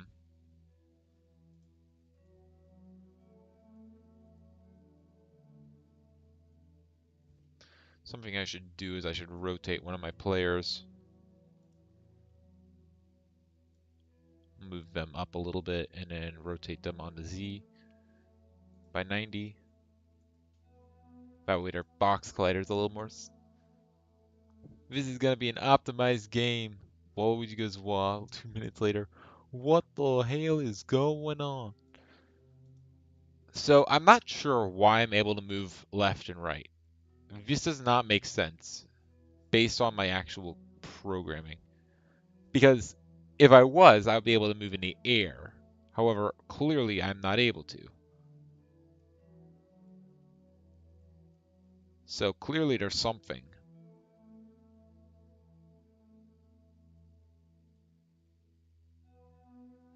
And I'm not sure what.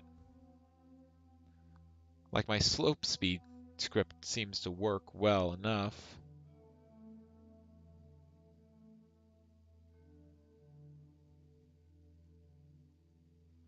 I don't know.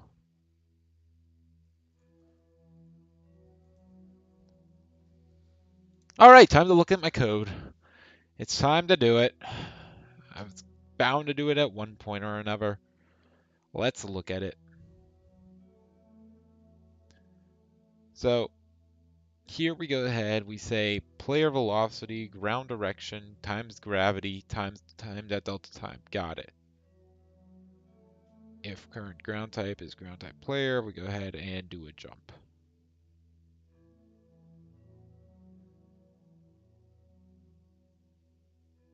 Wait. Wait. No way. Okay.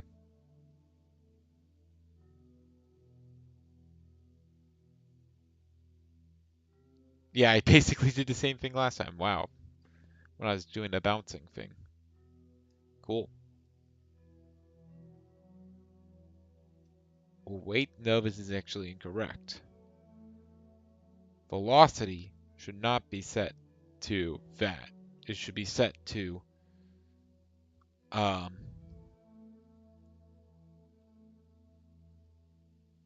that.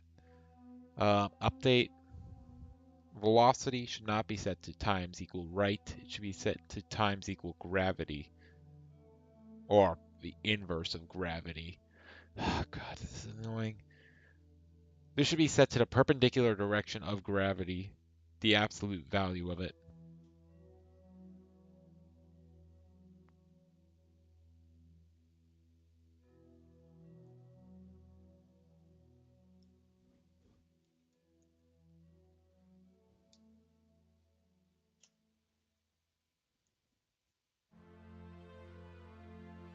Vector2 dot rotate maybe?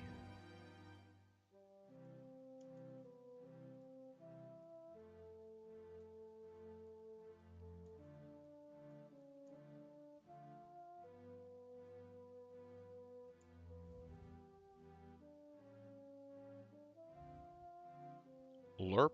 What does that do? Oh, linearly interpolates. Okay, it doesn't matter.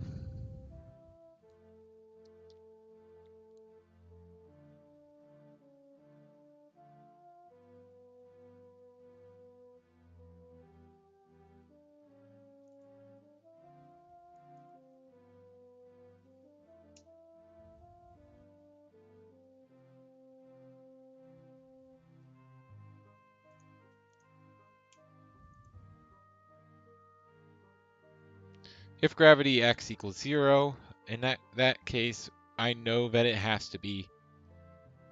Okay, this is the way I can do it. Alright, so if I know my gravity direction to the x is 0, that means I'm going. That means my gravity direction is in a y direction, in which case I should multiply by whatever my right direction is. So that should be vector2 dot right.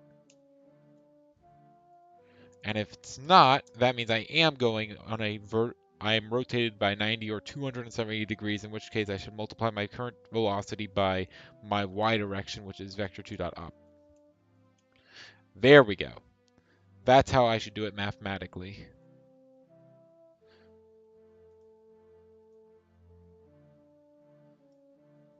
It's a bit janky, but that should work.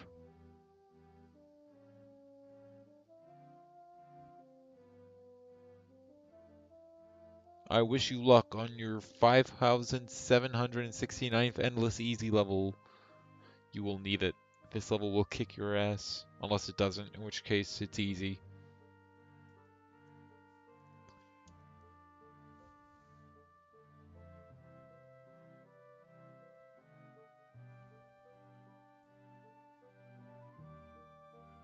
I feel like there should be a rotate function. Is there seriously not a vector2 dot rotate function? Reflect.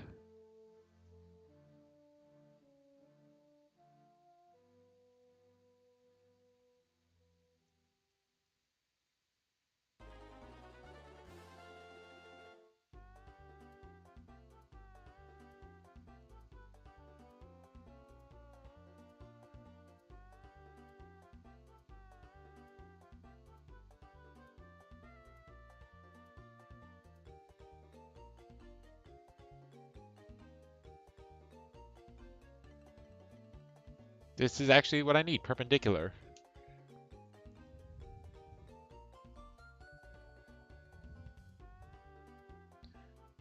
Let's try this actually. So what we're going to say actually, instead of using this turn area expression, because it's kind of a band-aid fix, I'm going to say times equals gravity direction perpendicular.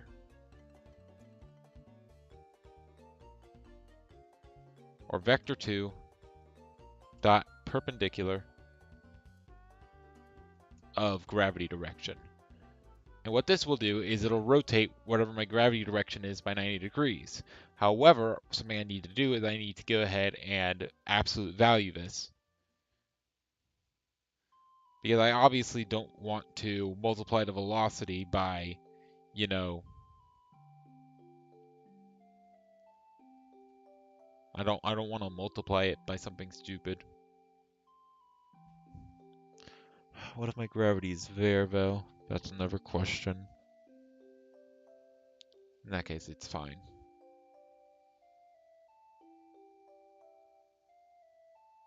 A-1 M and MG.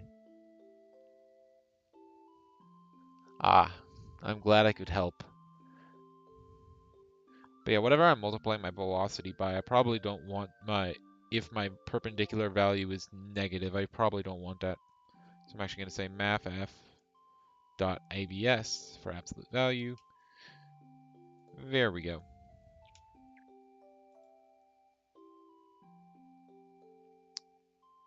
I cannot do that for a vector 2.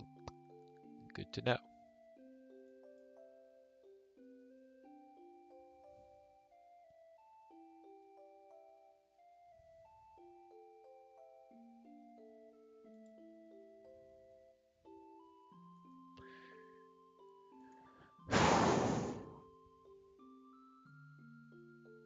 Well, there is an easy enough way.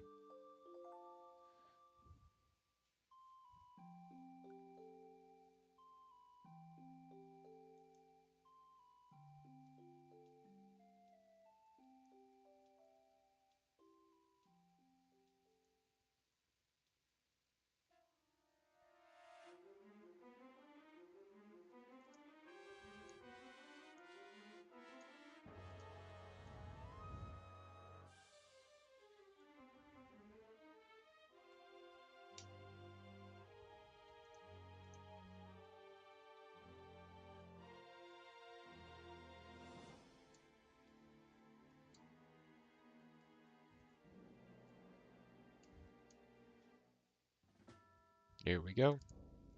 mathf dot abs gravity direction y. Or no, dot x.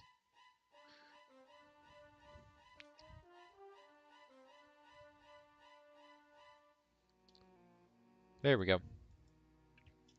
So now if I'm facing straight down, now it'll go ahead and multiply it by, that'll be -1, 0 for the new value, which will then get absolute value. So then you'll have 1, 0, which will be the same as saying dot right. If I have sideways gravity, such as 1, 0, in that case it'll become 0, 1, which will multiply it by y. So this should work.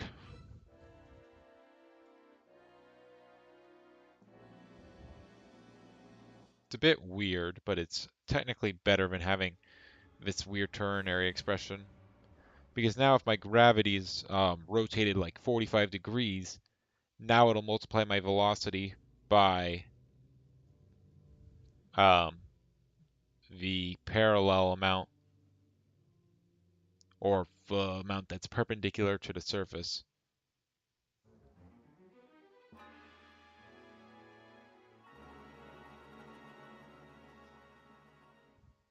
Theoretically, this should work for that as well, maybe. I'm not entirely sure.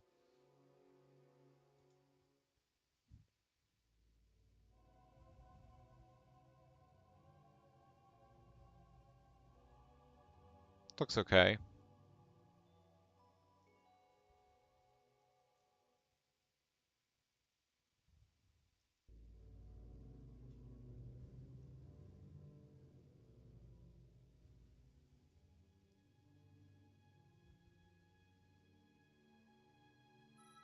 I'm surprised it's actually working quite well.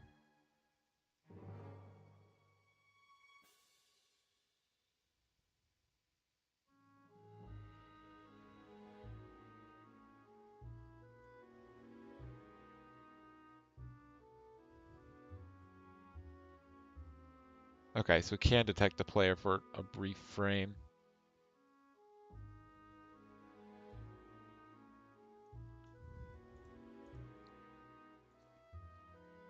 Okay. Anyway, let's continue on.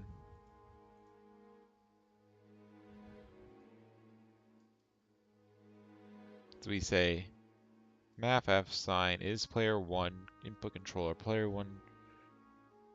Okay, so I guess the first thing I should probably fix is my input controller because I do it a little bit incorrect.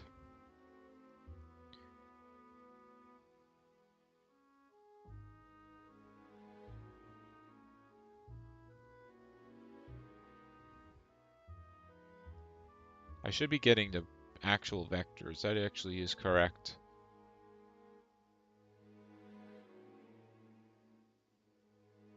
However, I should also have a jump vector as well. I'm assuming I have that here. How do I detect it? I say in update.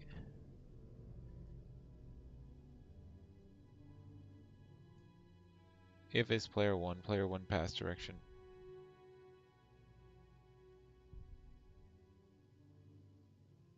Dot y is greater than. Okay.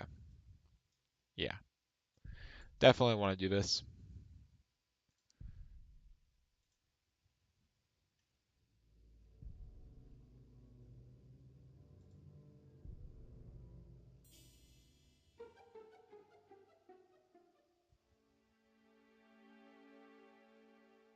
Where's my directional inputs?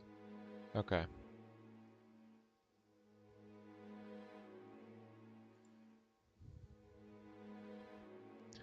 Public struct. I'm going to call them jump input. This actually doesn't need to be a struct. This can just be an int or a key code. Heck, I can make it a private key code.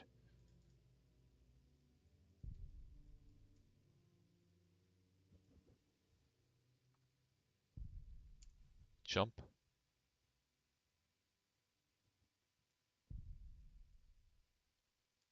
equals. Hmm.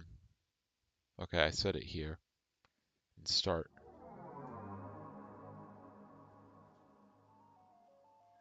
Because the other values are public, I'll make these public as well, actually.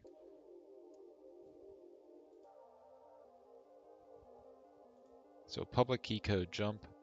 I'll also make a public key code merge, or I'll call it action actually, because I might use this for other actions in the future. And then here,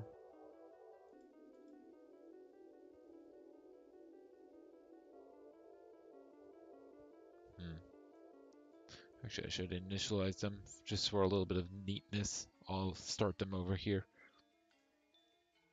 Then here I'll make public static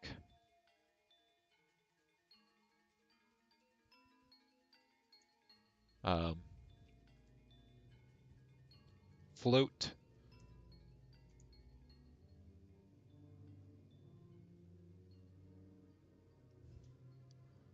um,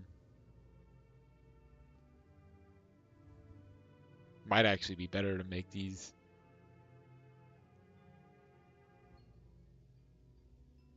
Wait, what am I doing? I'm dumb. First of all, these inputs should be in directional inputs. Technically they aren't directional, but I'm going to include them here anyway. In which case this should probably just be called inputs, but I'm going to leave it as directional inputs for now. I can refactor it later. Actually, I'll refactor it right now. Might as well.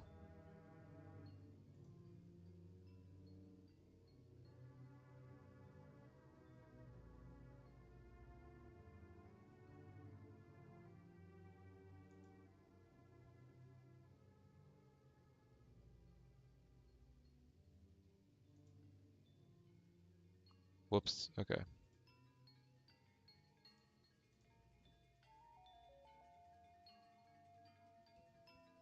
So I'll call this inputs. Um, Input keys.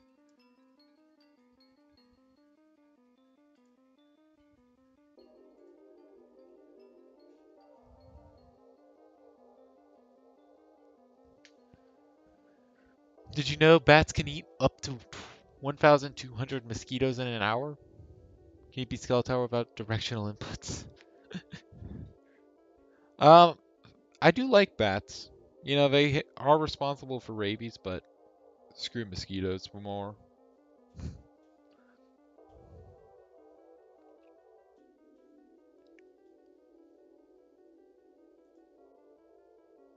Alright, and then we can rename direction vectors to, I'll rename this to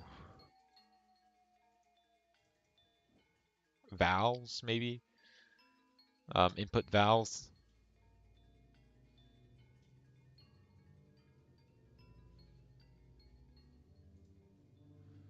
There we go.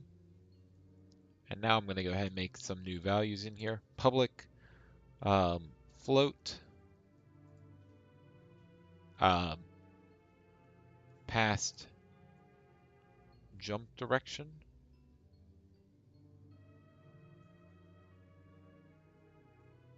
Past jump foul.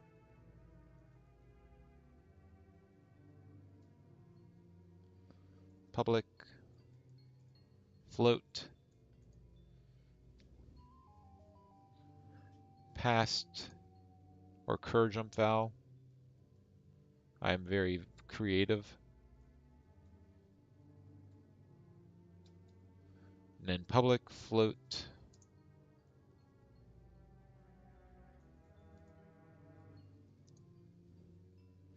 I will say that I am thinking about including challenges like that, but I might make it like how Celeste does it and just have like the first level be possible with some sort of insane challenge.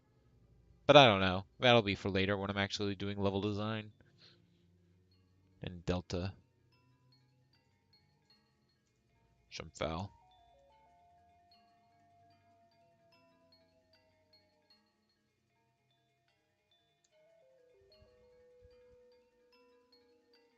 The good news is that will only go from 0 to 1.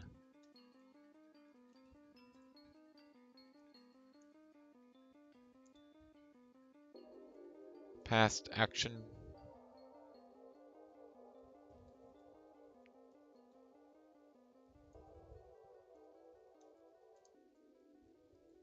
The reason I'm doing this is so when I inevitably have remapping controllers, it's easy to implement. Because I want that to be a really good feature. I know that from Tethered that not everyone has every key, as people were missing things like um, the stuff like I think that is the 0 key as one of them, so it's easier to hit. But people don't always have that. People don't always have numpads. Like I don't have a numpad on this laptop, so I should keep that in mind. Not to mention this will make doing controller stuff really easy.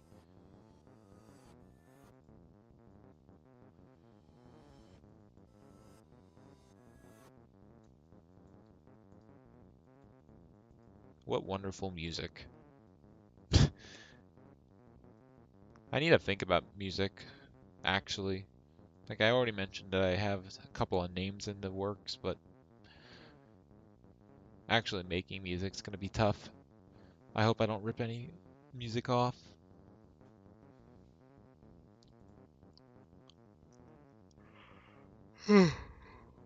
Man, it is getting to be 10 o'clock, which is pretty early for a Would You Guys Watch stream, except I kind of fixed my sleep schedule. I fixed it in the sense that I now go to bed early. However, I also wake up way too early because my body is not used to not getting enough, to actually getting a full night's sleep.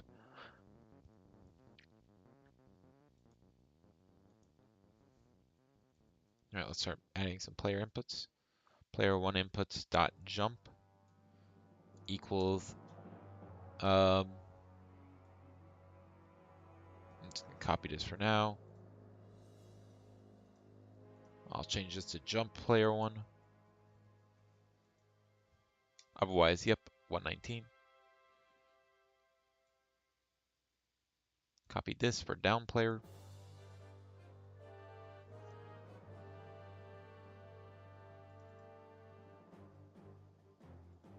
And this will be action player one.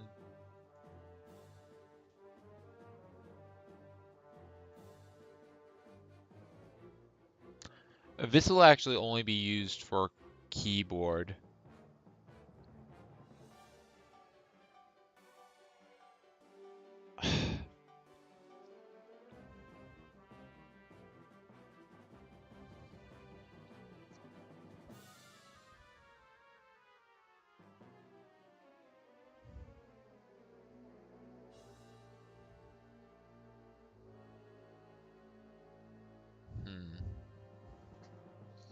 Alright, I need to think about this. So, when you're working in gravity, excuse me. So when you're working under the effects of gravity, should your controllers change to match? AKA, should you have to hold up to go up instead of holding right to go up? I feel like this is extremely confusing when you're upside down, because if you hold left and go right, even though technically, yeah, it makes sense from its perspective. Hmm.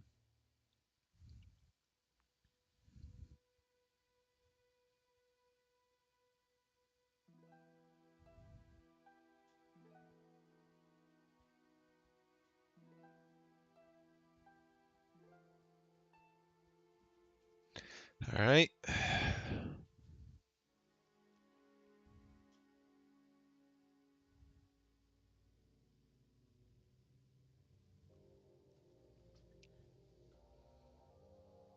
Hmm.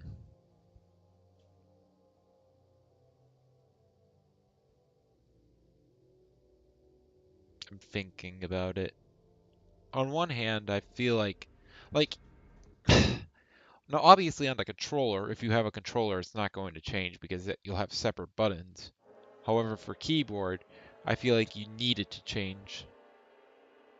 Or I guess on controller it will change, but it won't affect your jump key because that's going to be a separate key.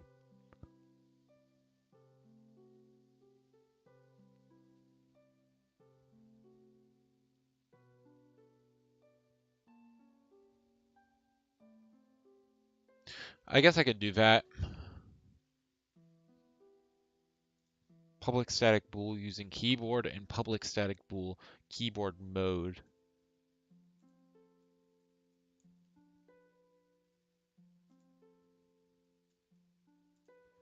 Keyboard mode.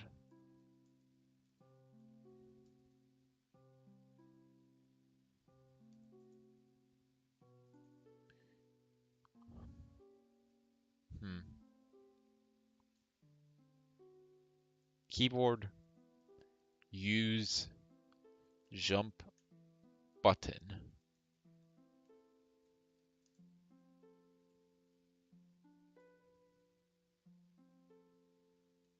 No.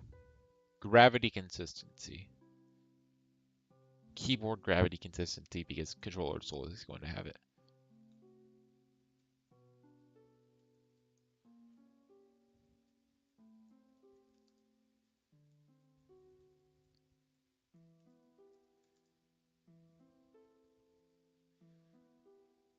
Equals false.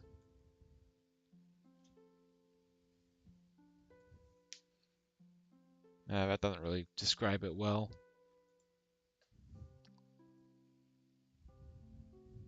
Keyboard reflect gravity.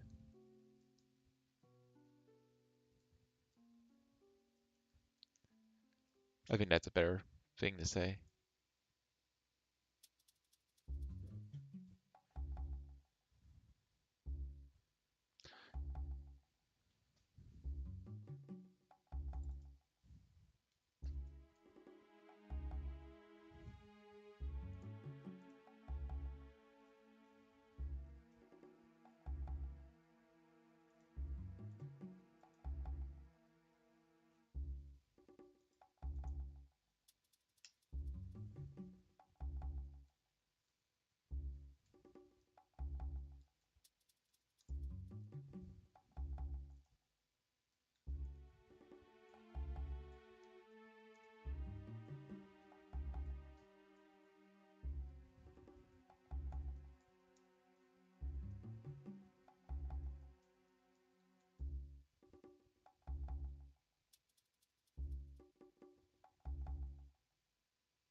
How about this? So we have a new vector 2 for gravity, and if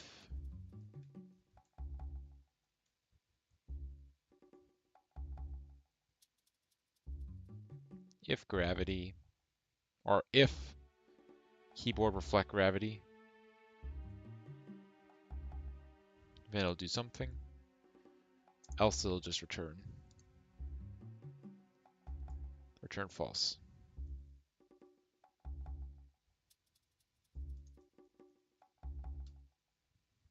So if my keyboard does reflect gravity, in that turn I am going to return true.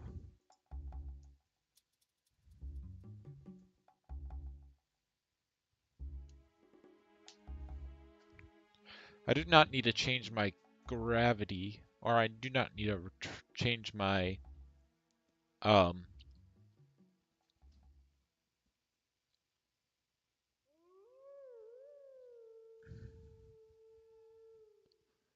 I do not need to change the directional vector. However, I do need to change the jump value.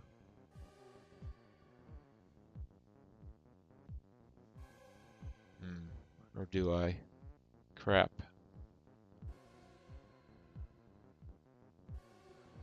But that's the problem.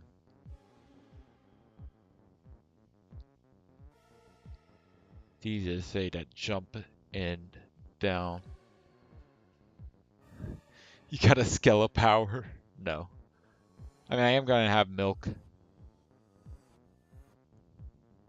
So I guess technically I will have that. But now I need to think. So, who's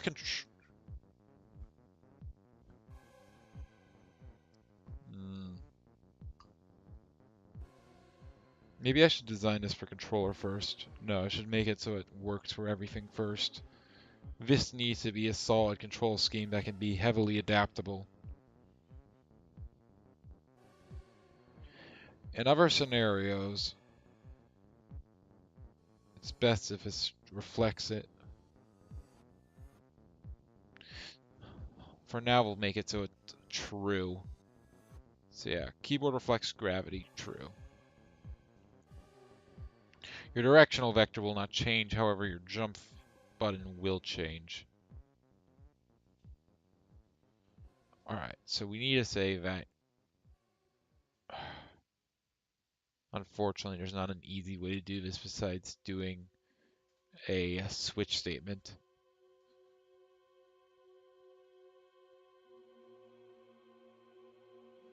Switch um, gravity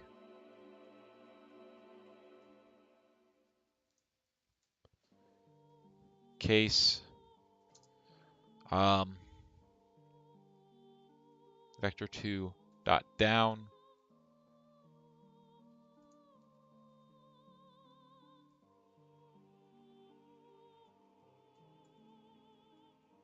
break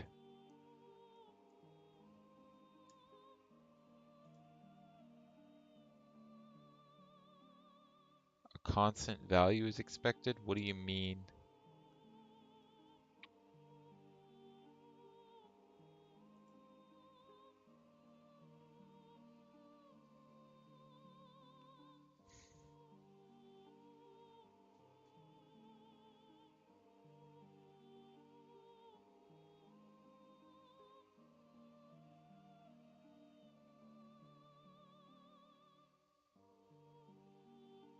Okay. So the problem is that vector2 dot down is not a static thing, even though it is. That was Skeletower. No, that's cringe.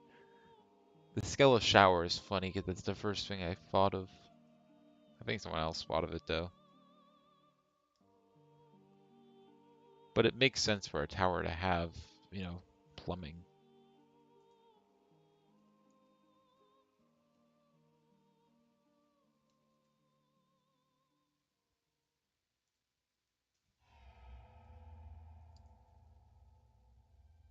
Let me guess. Not consistent.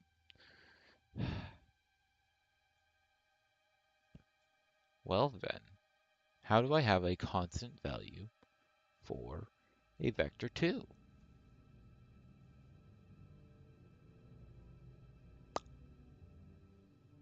Case a vector 2 works.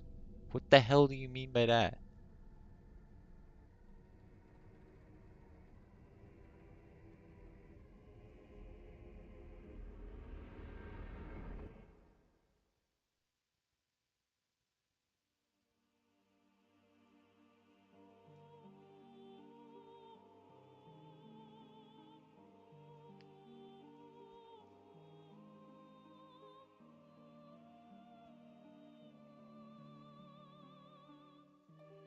I guess it's just a variable.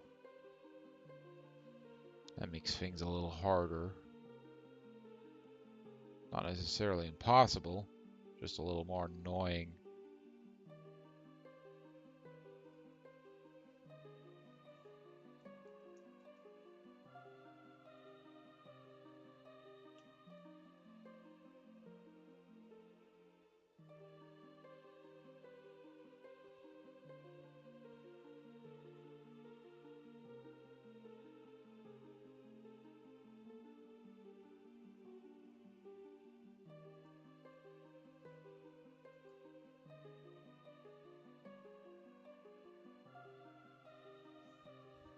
All right.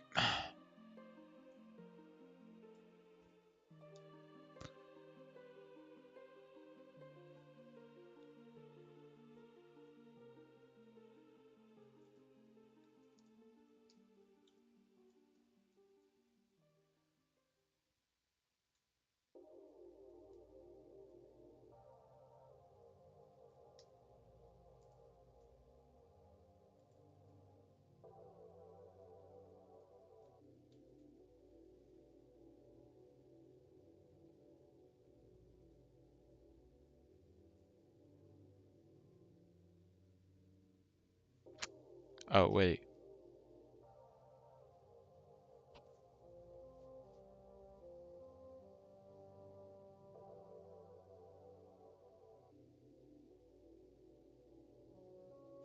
Okay, I need to test something. I need to see, does a struct pass in by value or by reference? In C sharp. are structs passed by reference or by value.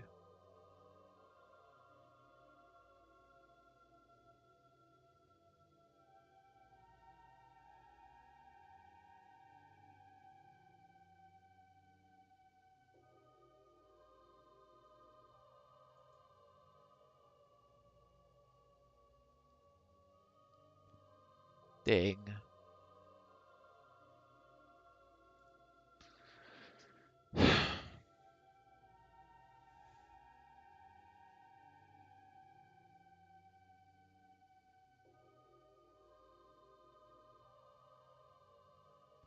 So, just as I thought, back here.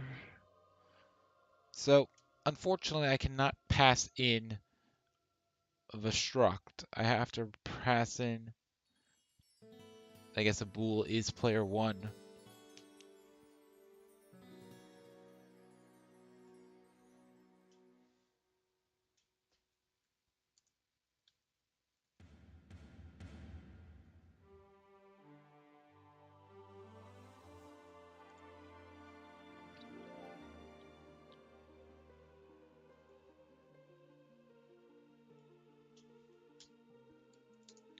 If is player one. It's a little annoying, but I'm gonna have to have a nested loop here, or a nested if. If gravity equals negative, or gravity dot y,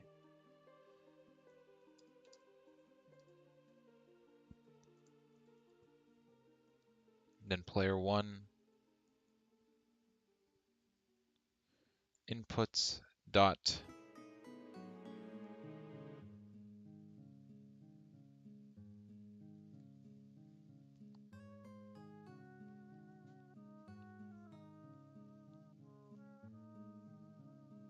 that was less than a Skeletower.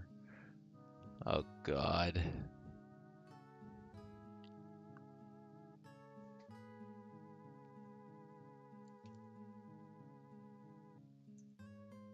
Equals key code.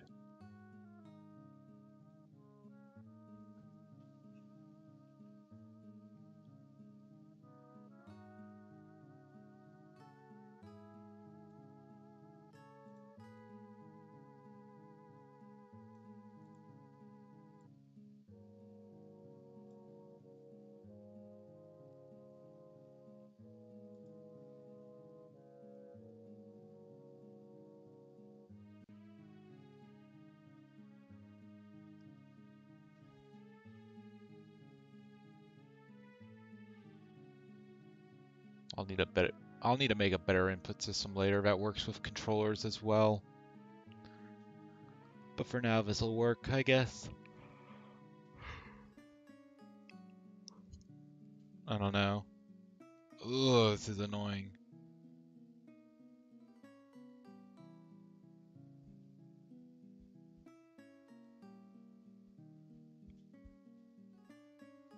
Yeah, no. I'm gonna work on this later. Unfortunately for me, the problem with deciding this is I don't really... it's hard to think about, I guess. I'm gonna come back to this later, I think. This isn't really important right now. What's important is this. Add force. So this is saying your velocity against gravity direction. Bool, direction match slope. Here we go.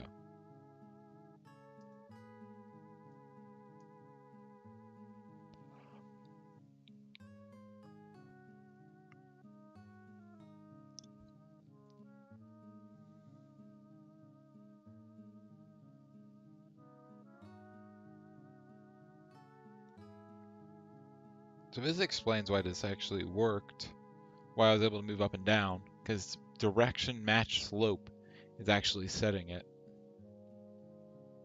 So math sign is player one, current direction vector.x,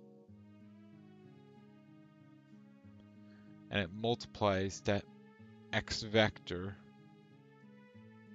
by ground normal.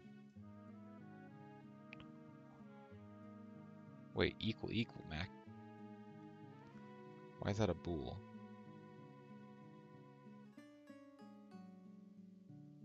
Oh, it is a bool.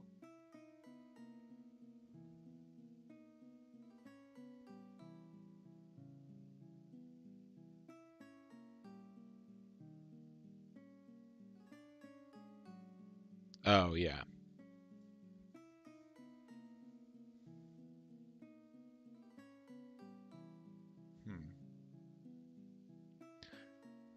How can I make this more consistent?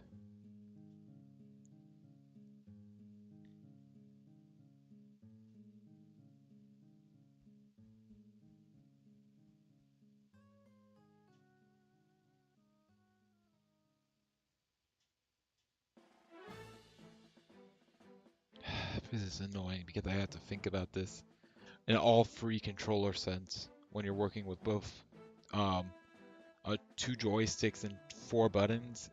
When you're working with it with a keyboard that works normally and a keyboard that adapts over time, it's kind of frustrating.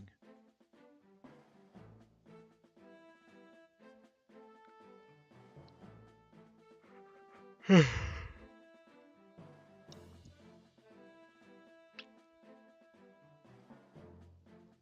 haven't done enough this stream. I haven't done barely anything. Vector 2 base speed. So I'm going to delete this comment. I'm going to turn it off.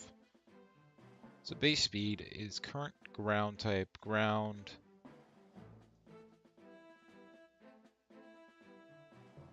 That's something else I can do. If direction match slope.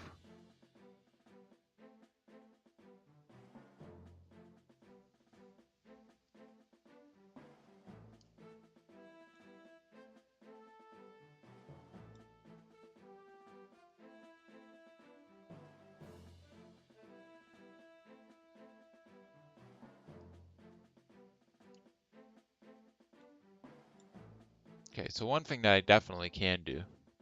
You made skull, yes. A basic player prefab.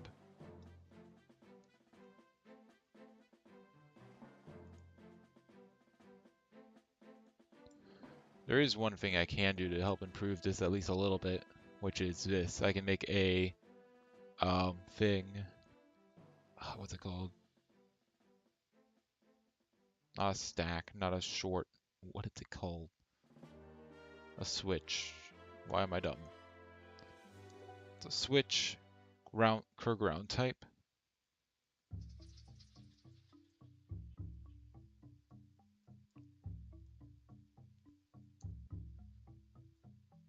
I have to put this in parentheses. So based on this, I can set base speed or case ground type dot ground or ground type dot air. I'll do this one first. Break.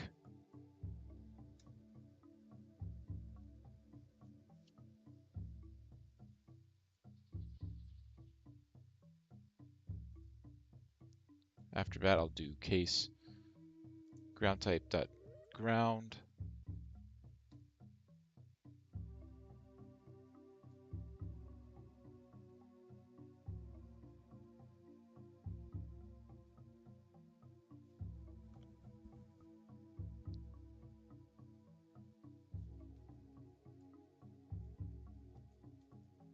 Break.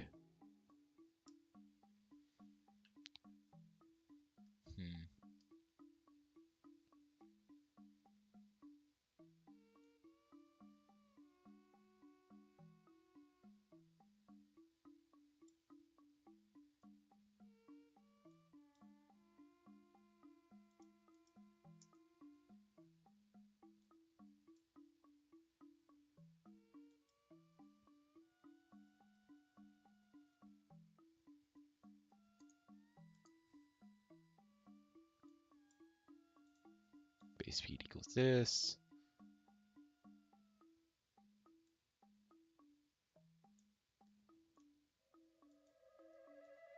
Base speed equals this.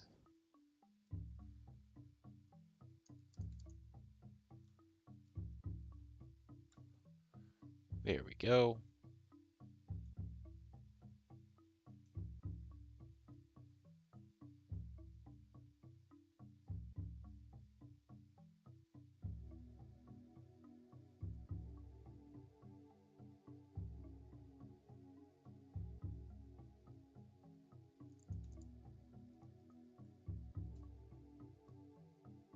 There we go.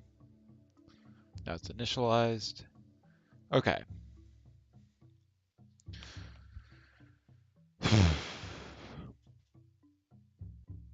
Okay.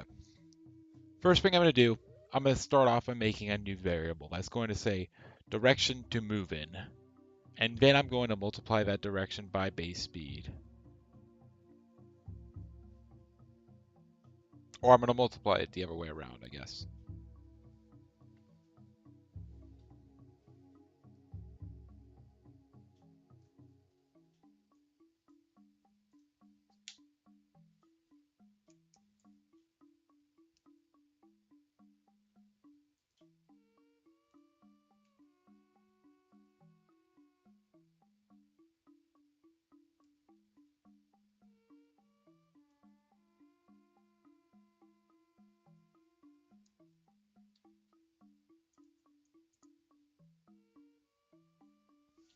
All right.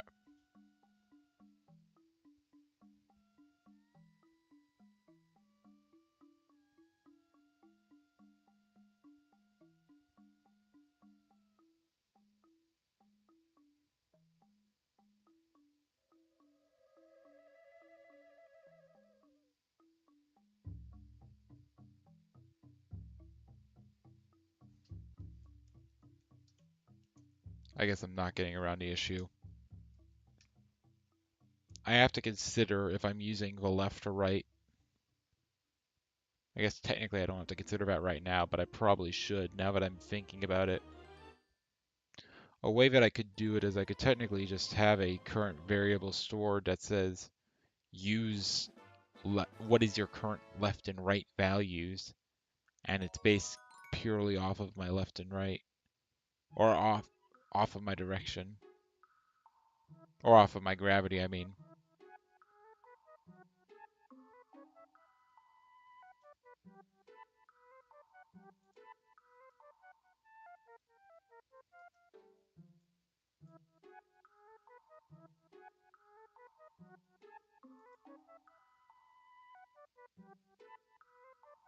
Yeah. So what I'm going to do is I'm going to make a float horizontal equals,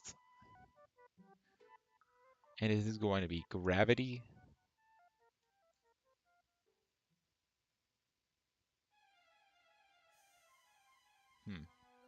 So how can I use gravity to my advantage?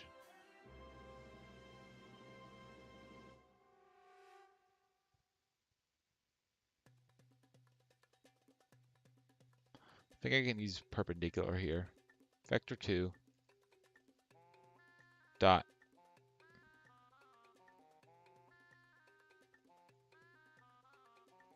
Maybe I can use this formula. I don't need to.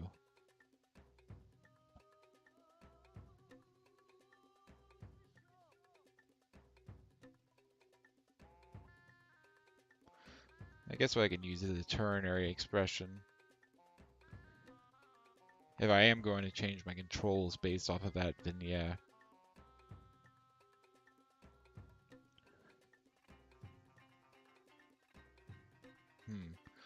But should horizontal be in terms of the player or not?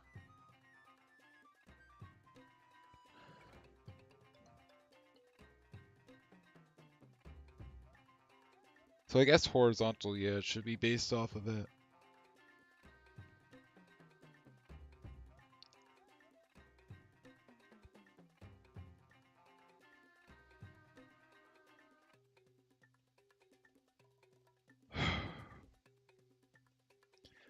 Dang, this is really complicated for me to think about. I'm trying to think about this not only from the perspective of making it work right now, but trying to make it so it works in the future.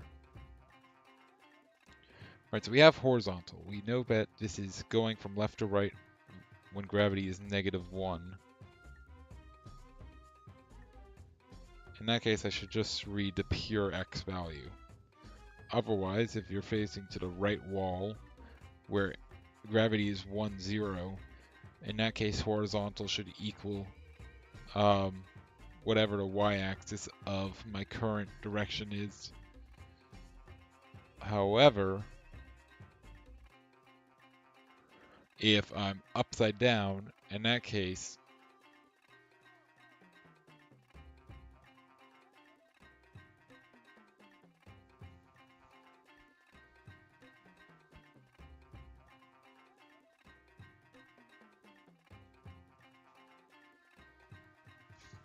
hmm,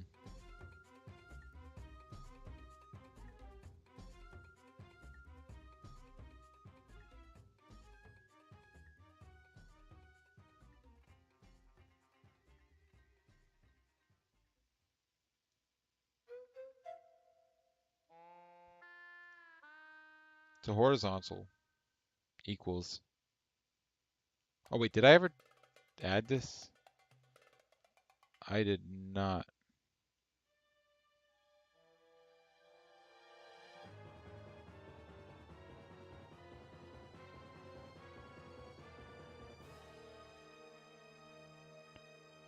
I never added a jump and down key to them. But I guess it doesn't matter since I'm not using those right now. So float horizontal, what is this going to be? Let's think about this. So if I go ahead and say um, gravity vector,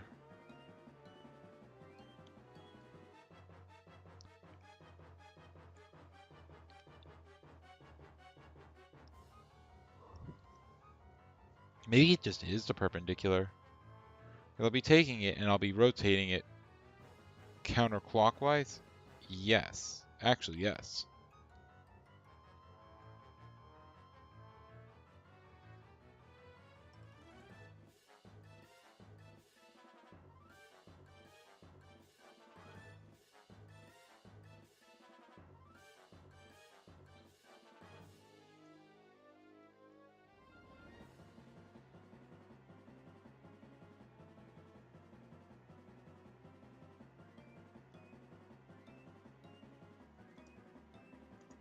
So then I need to multiply this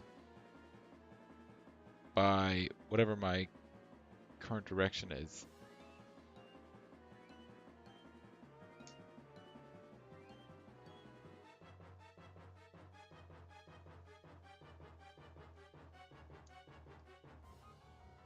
So if it is player 1, then I'm going to say input controller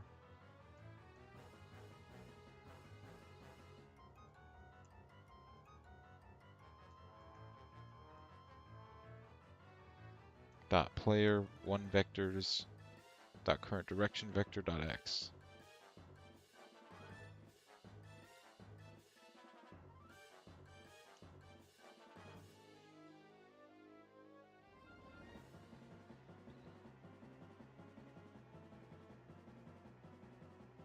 Oh, I have an or statement.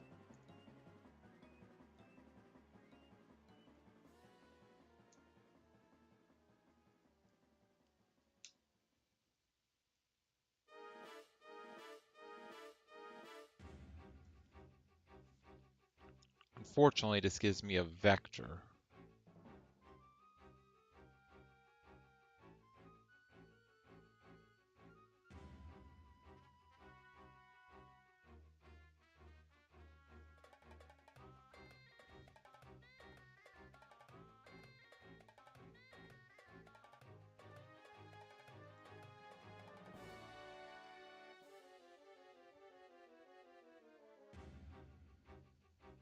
Magnitude would fix this.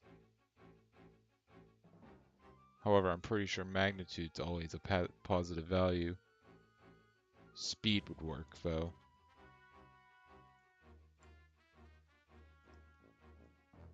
Dot speed?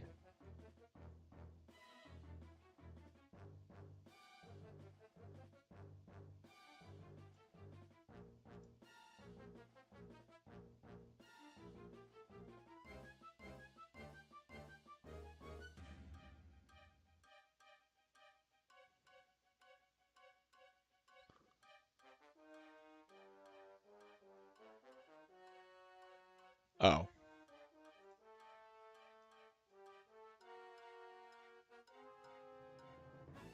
Yeah. Now it's giving me this error. I thought I had a different error before. Now I can convert this into a thing by using speed.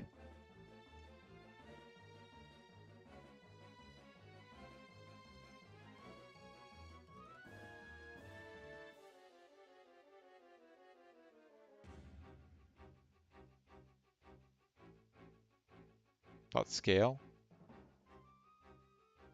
No.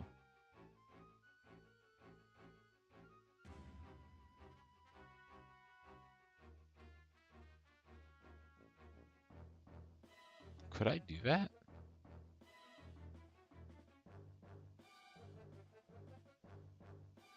I could.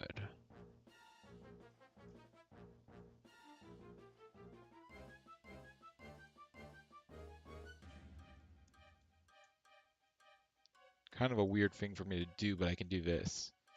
Vector 2. So I take the vector 2 of this, and now I'm going to make a horizontal float again.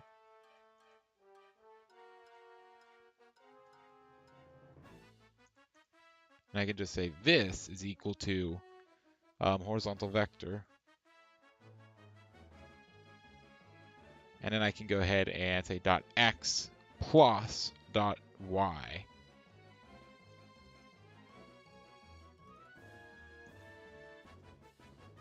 Boom. And now, because it's being set to 0, now it'll work. So now I have your actual horizontal value. So when I'm on the ceiling, left is right, I guess.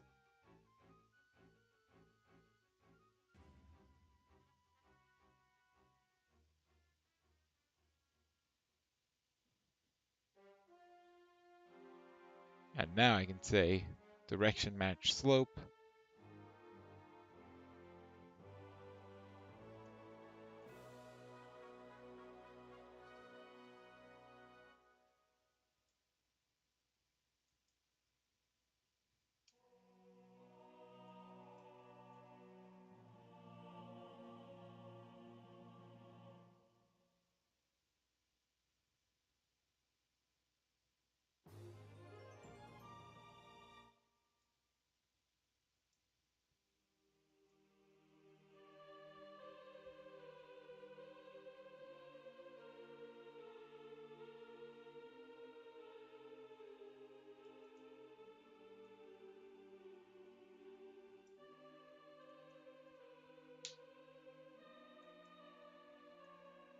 Let's see how this looks.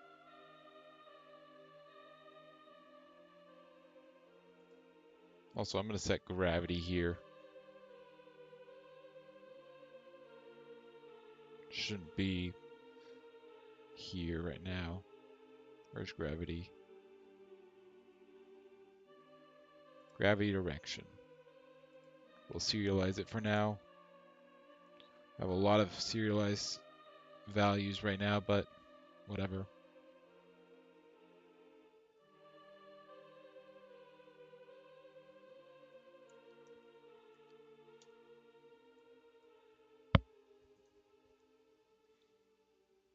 This means I'll have to set it individually, but that's okay.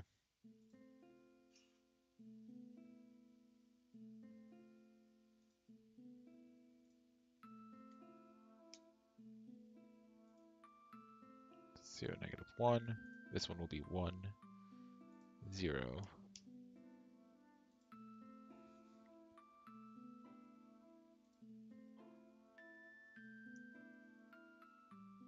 That did not go the way I thought it was.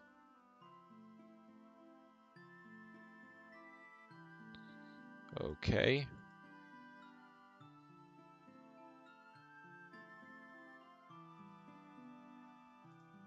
For some reason, it's only going up now. Interesting. Very interesting.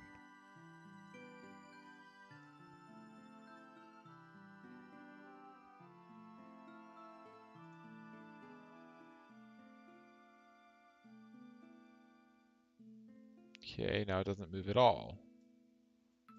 Very interesting as well.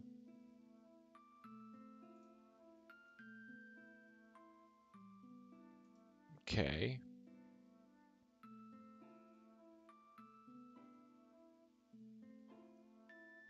It's clearly taking the absolute value of it, which is fine for now, I guess.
Equals new vector 2.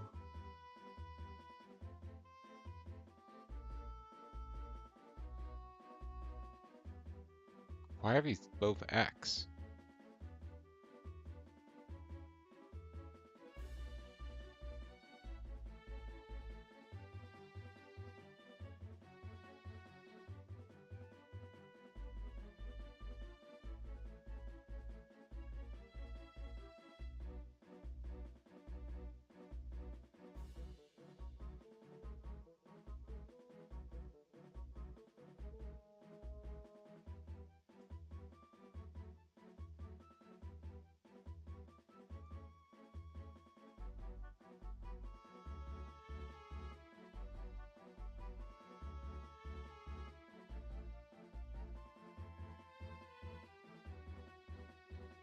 Base speed is a vector 2.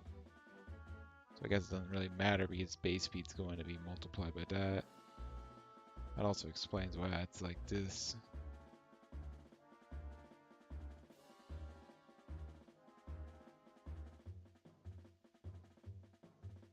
This might be a good spot for horizontal vector.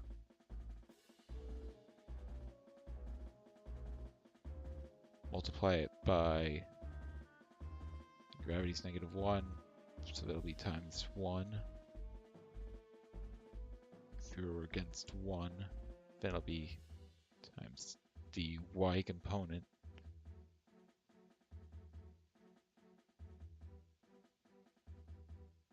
Let's try it.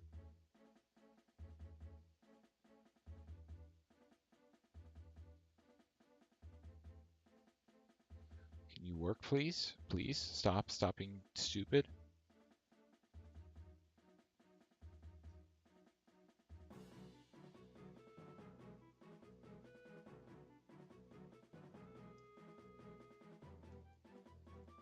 Horizontal vector. That's not what I wanted.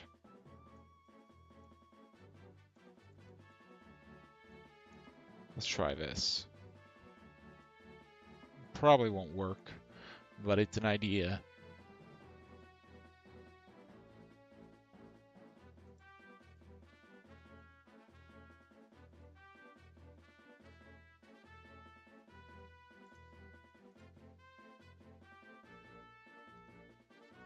Okay, pressing up moves me upwards. Why?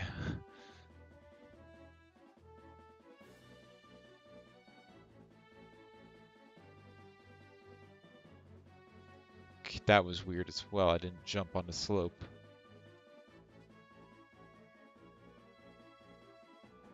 Okay, also my slope function is broken.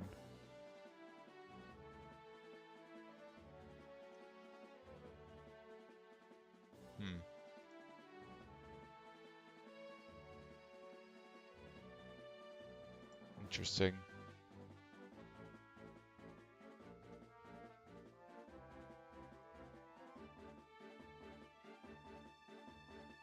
Base speed equals... That should be 0, 1. Or 1, 0. In which case, 1, 0 times horizontal vector times time.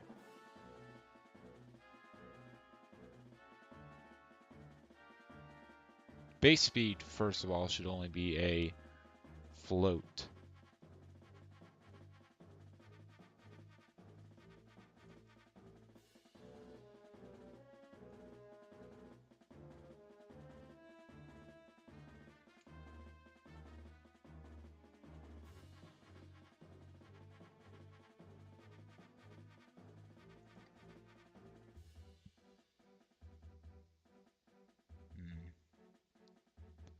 Alright, so direction to go in. First of all, base speed here should just be loose speed air.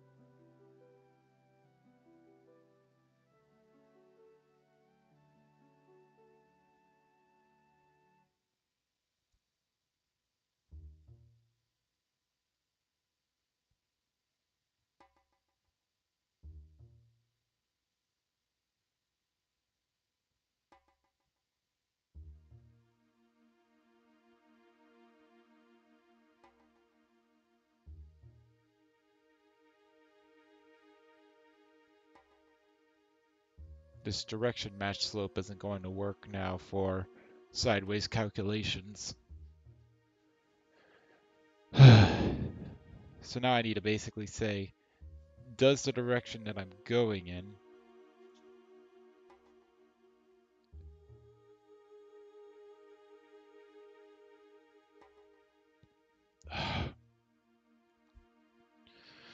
everything correlates to gravity. This is why it's very important that I do this now.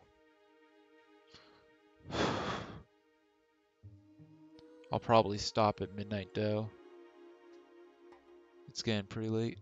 I've already been going for 3 hours. Alright, but let's not stop yet.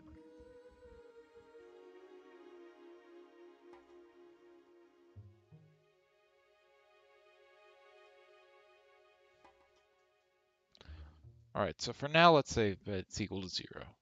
Okay?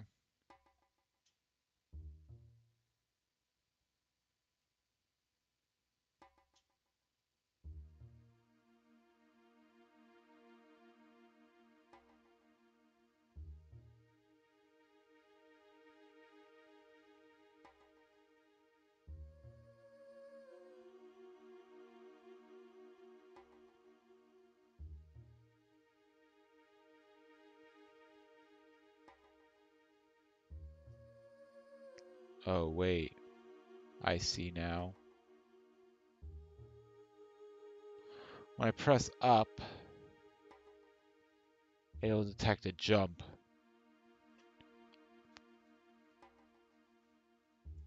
And that's why it was moving me.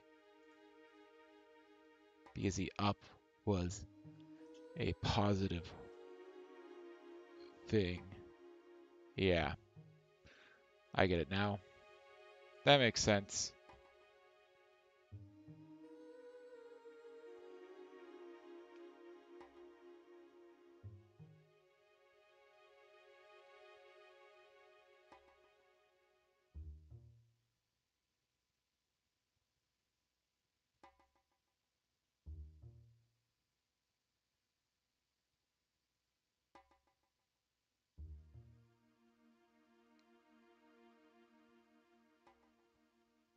Alright. Let's stop and slow down. I keep on starting and stopping things. The first thing I should think about is, how are my directions going to be calculated? I need to just take a step back. In fact, we're going to open up Paint. I'm just going to stop. We're going to open up Paint.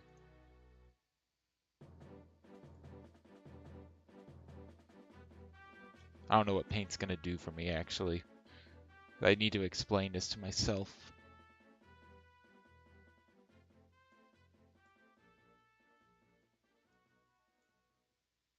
So we have the player.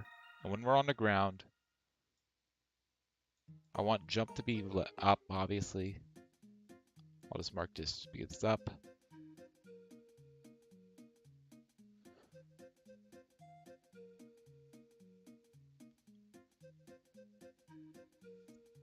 I want L in right.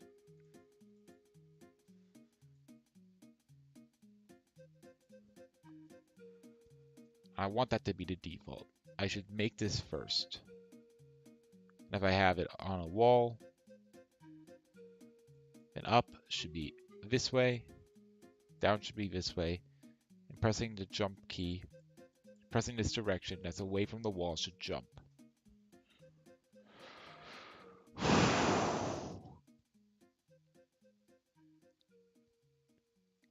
Ugh, this is annoying. Because I have gravity as a anti-vector, I guess. But it's hard to figure out.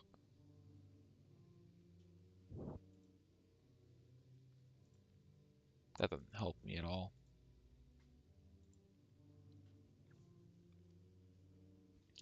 How am I reading the inputs? I'm reading them as direction vector and as a jump input and kill an action input. But right now, the action input and jump input don't work. So right now, I'm just using the current inputs, the current direction. Okay.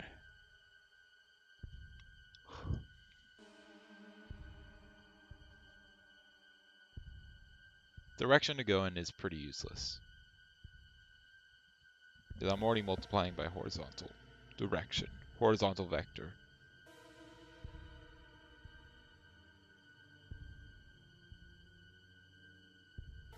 Horizontal is honestly pretty useless as well.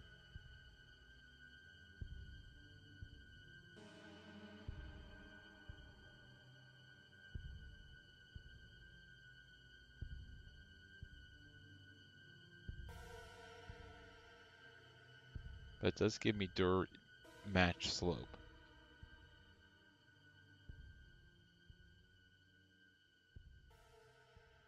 Ground normal y. Ground normal, the absolute value of normal x times dir match slope 1 negative 1.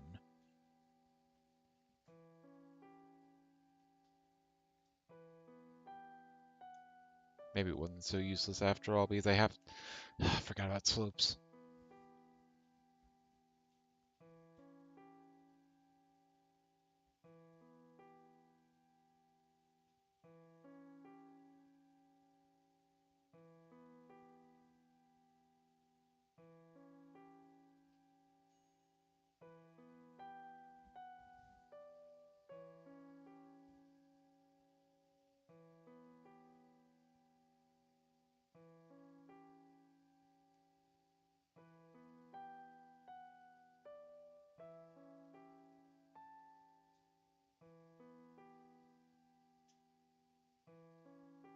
Hmm.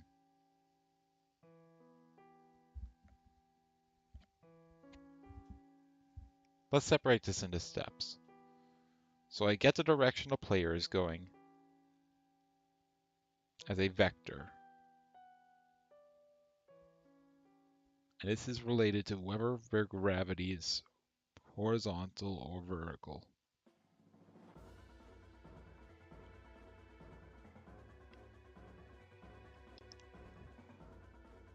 Then what I should do is the next step I should do is I should get their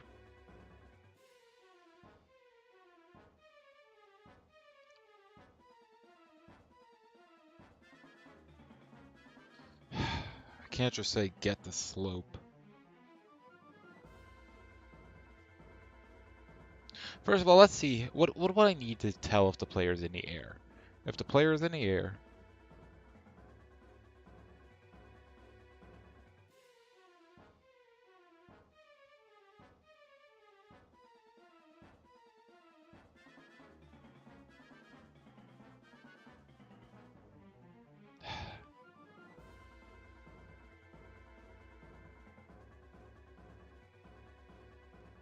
I don't know.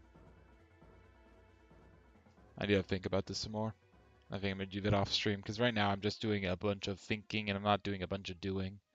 And the doing that I am doing is not very good. So, yeah.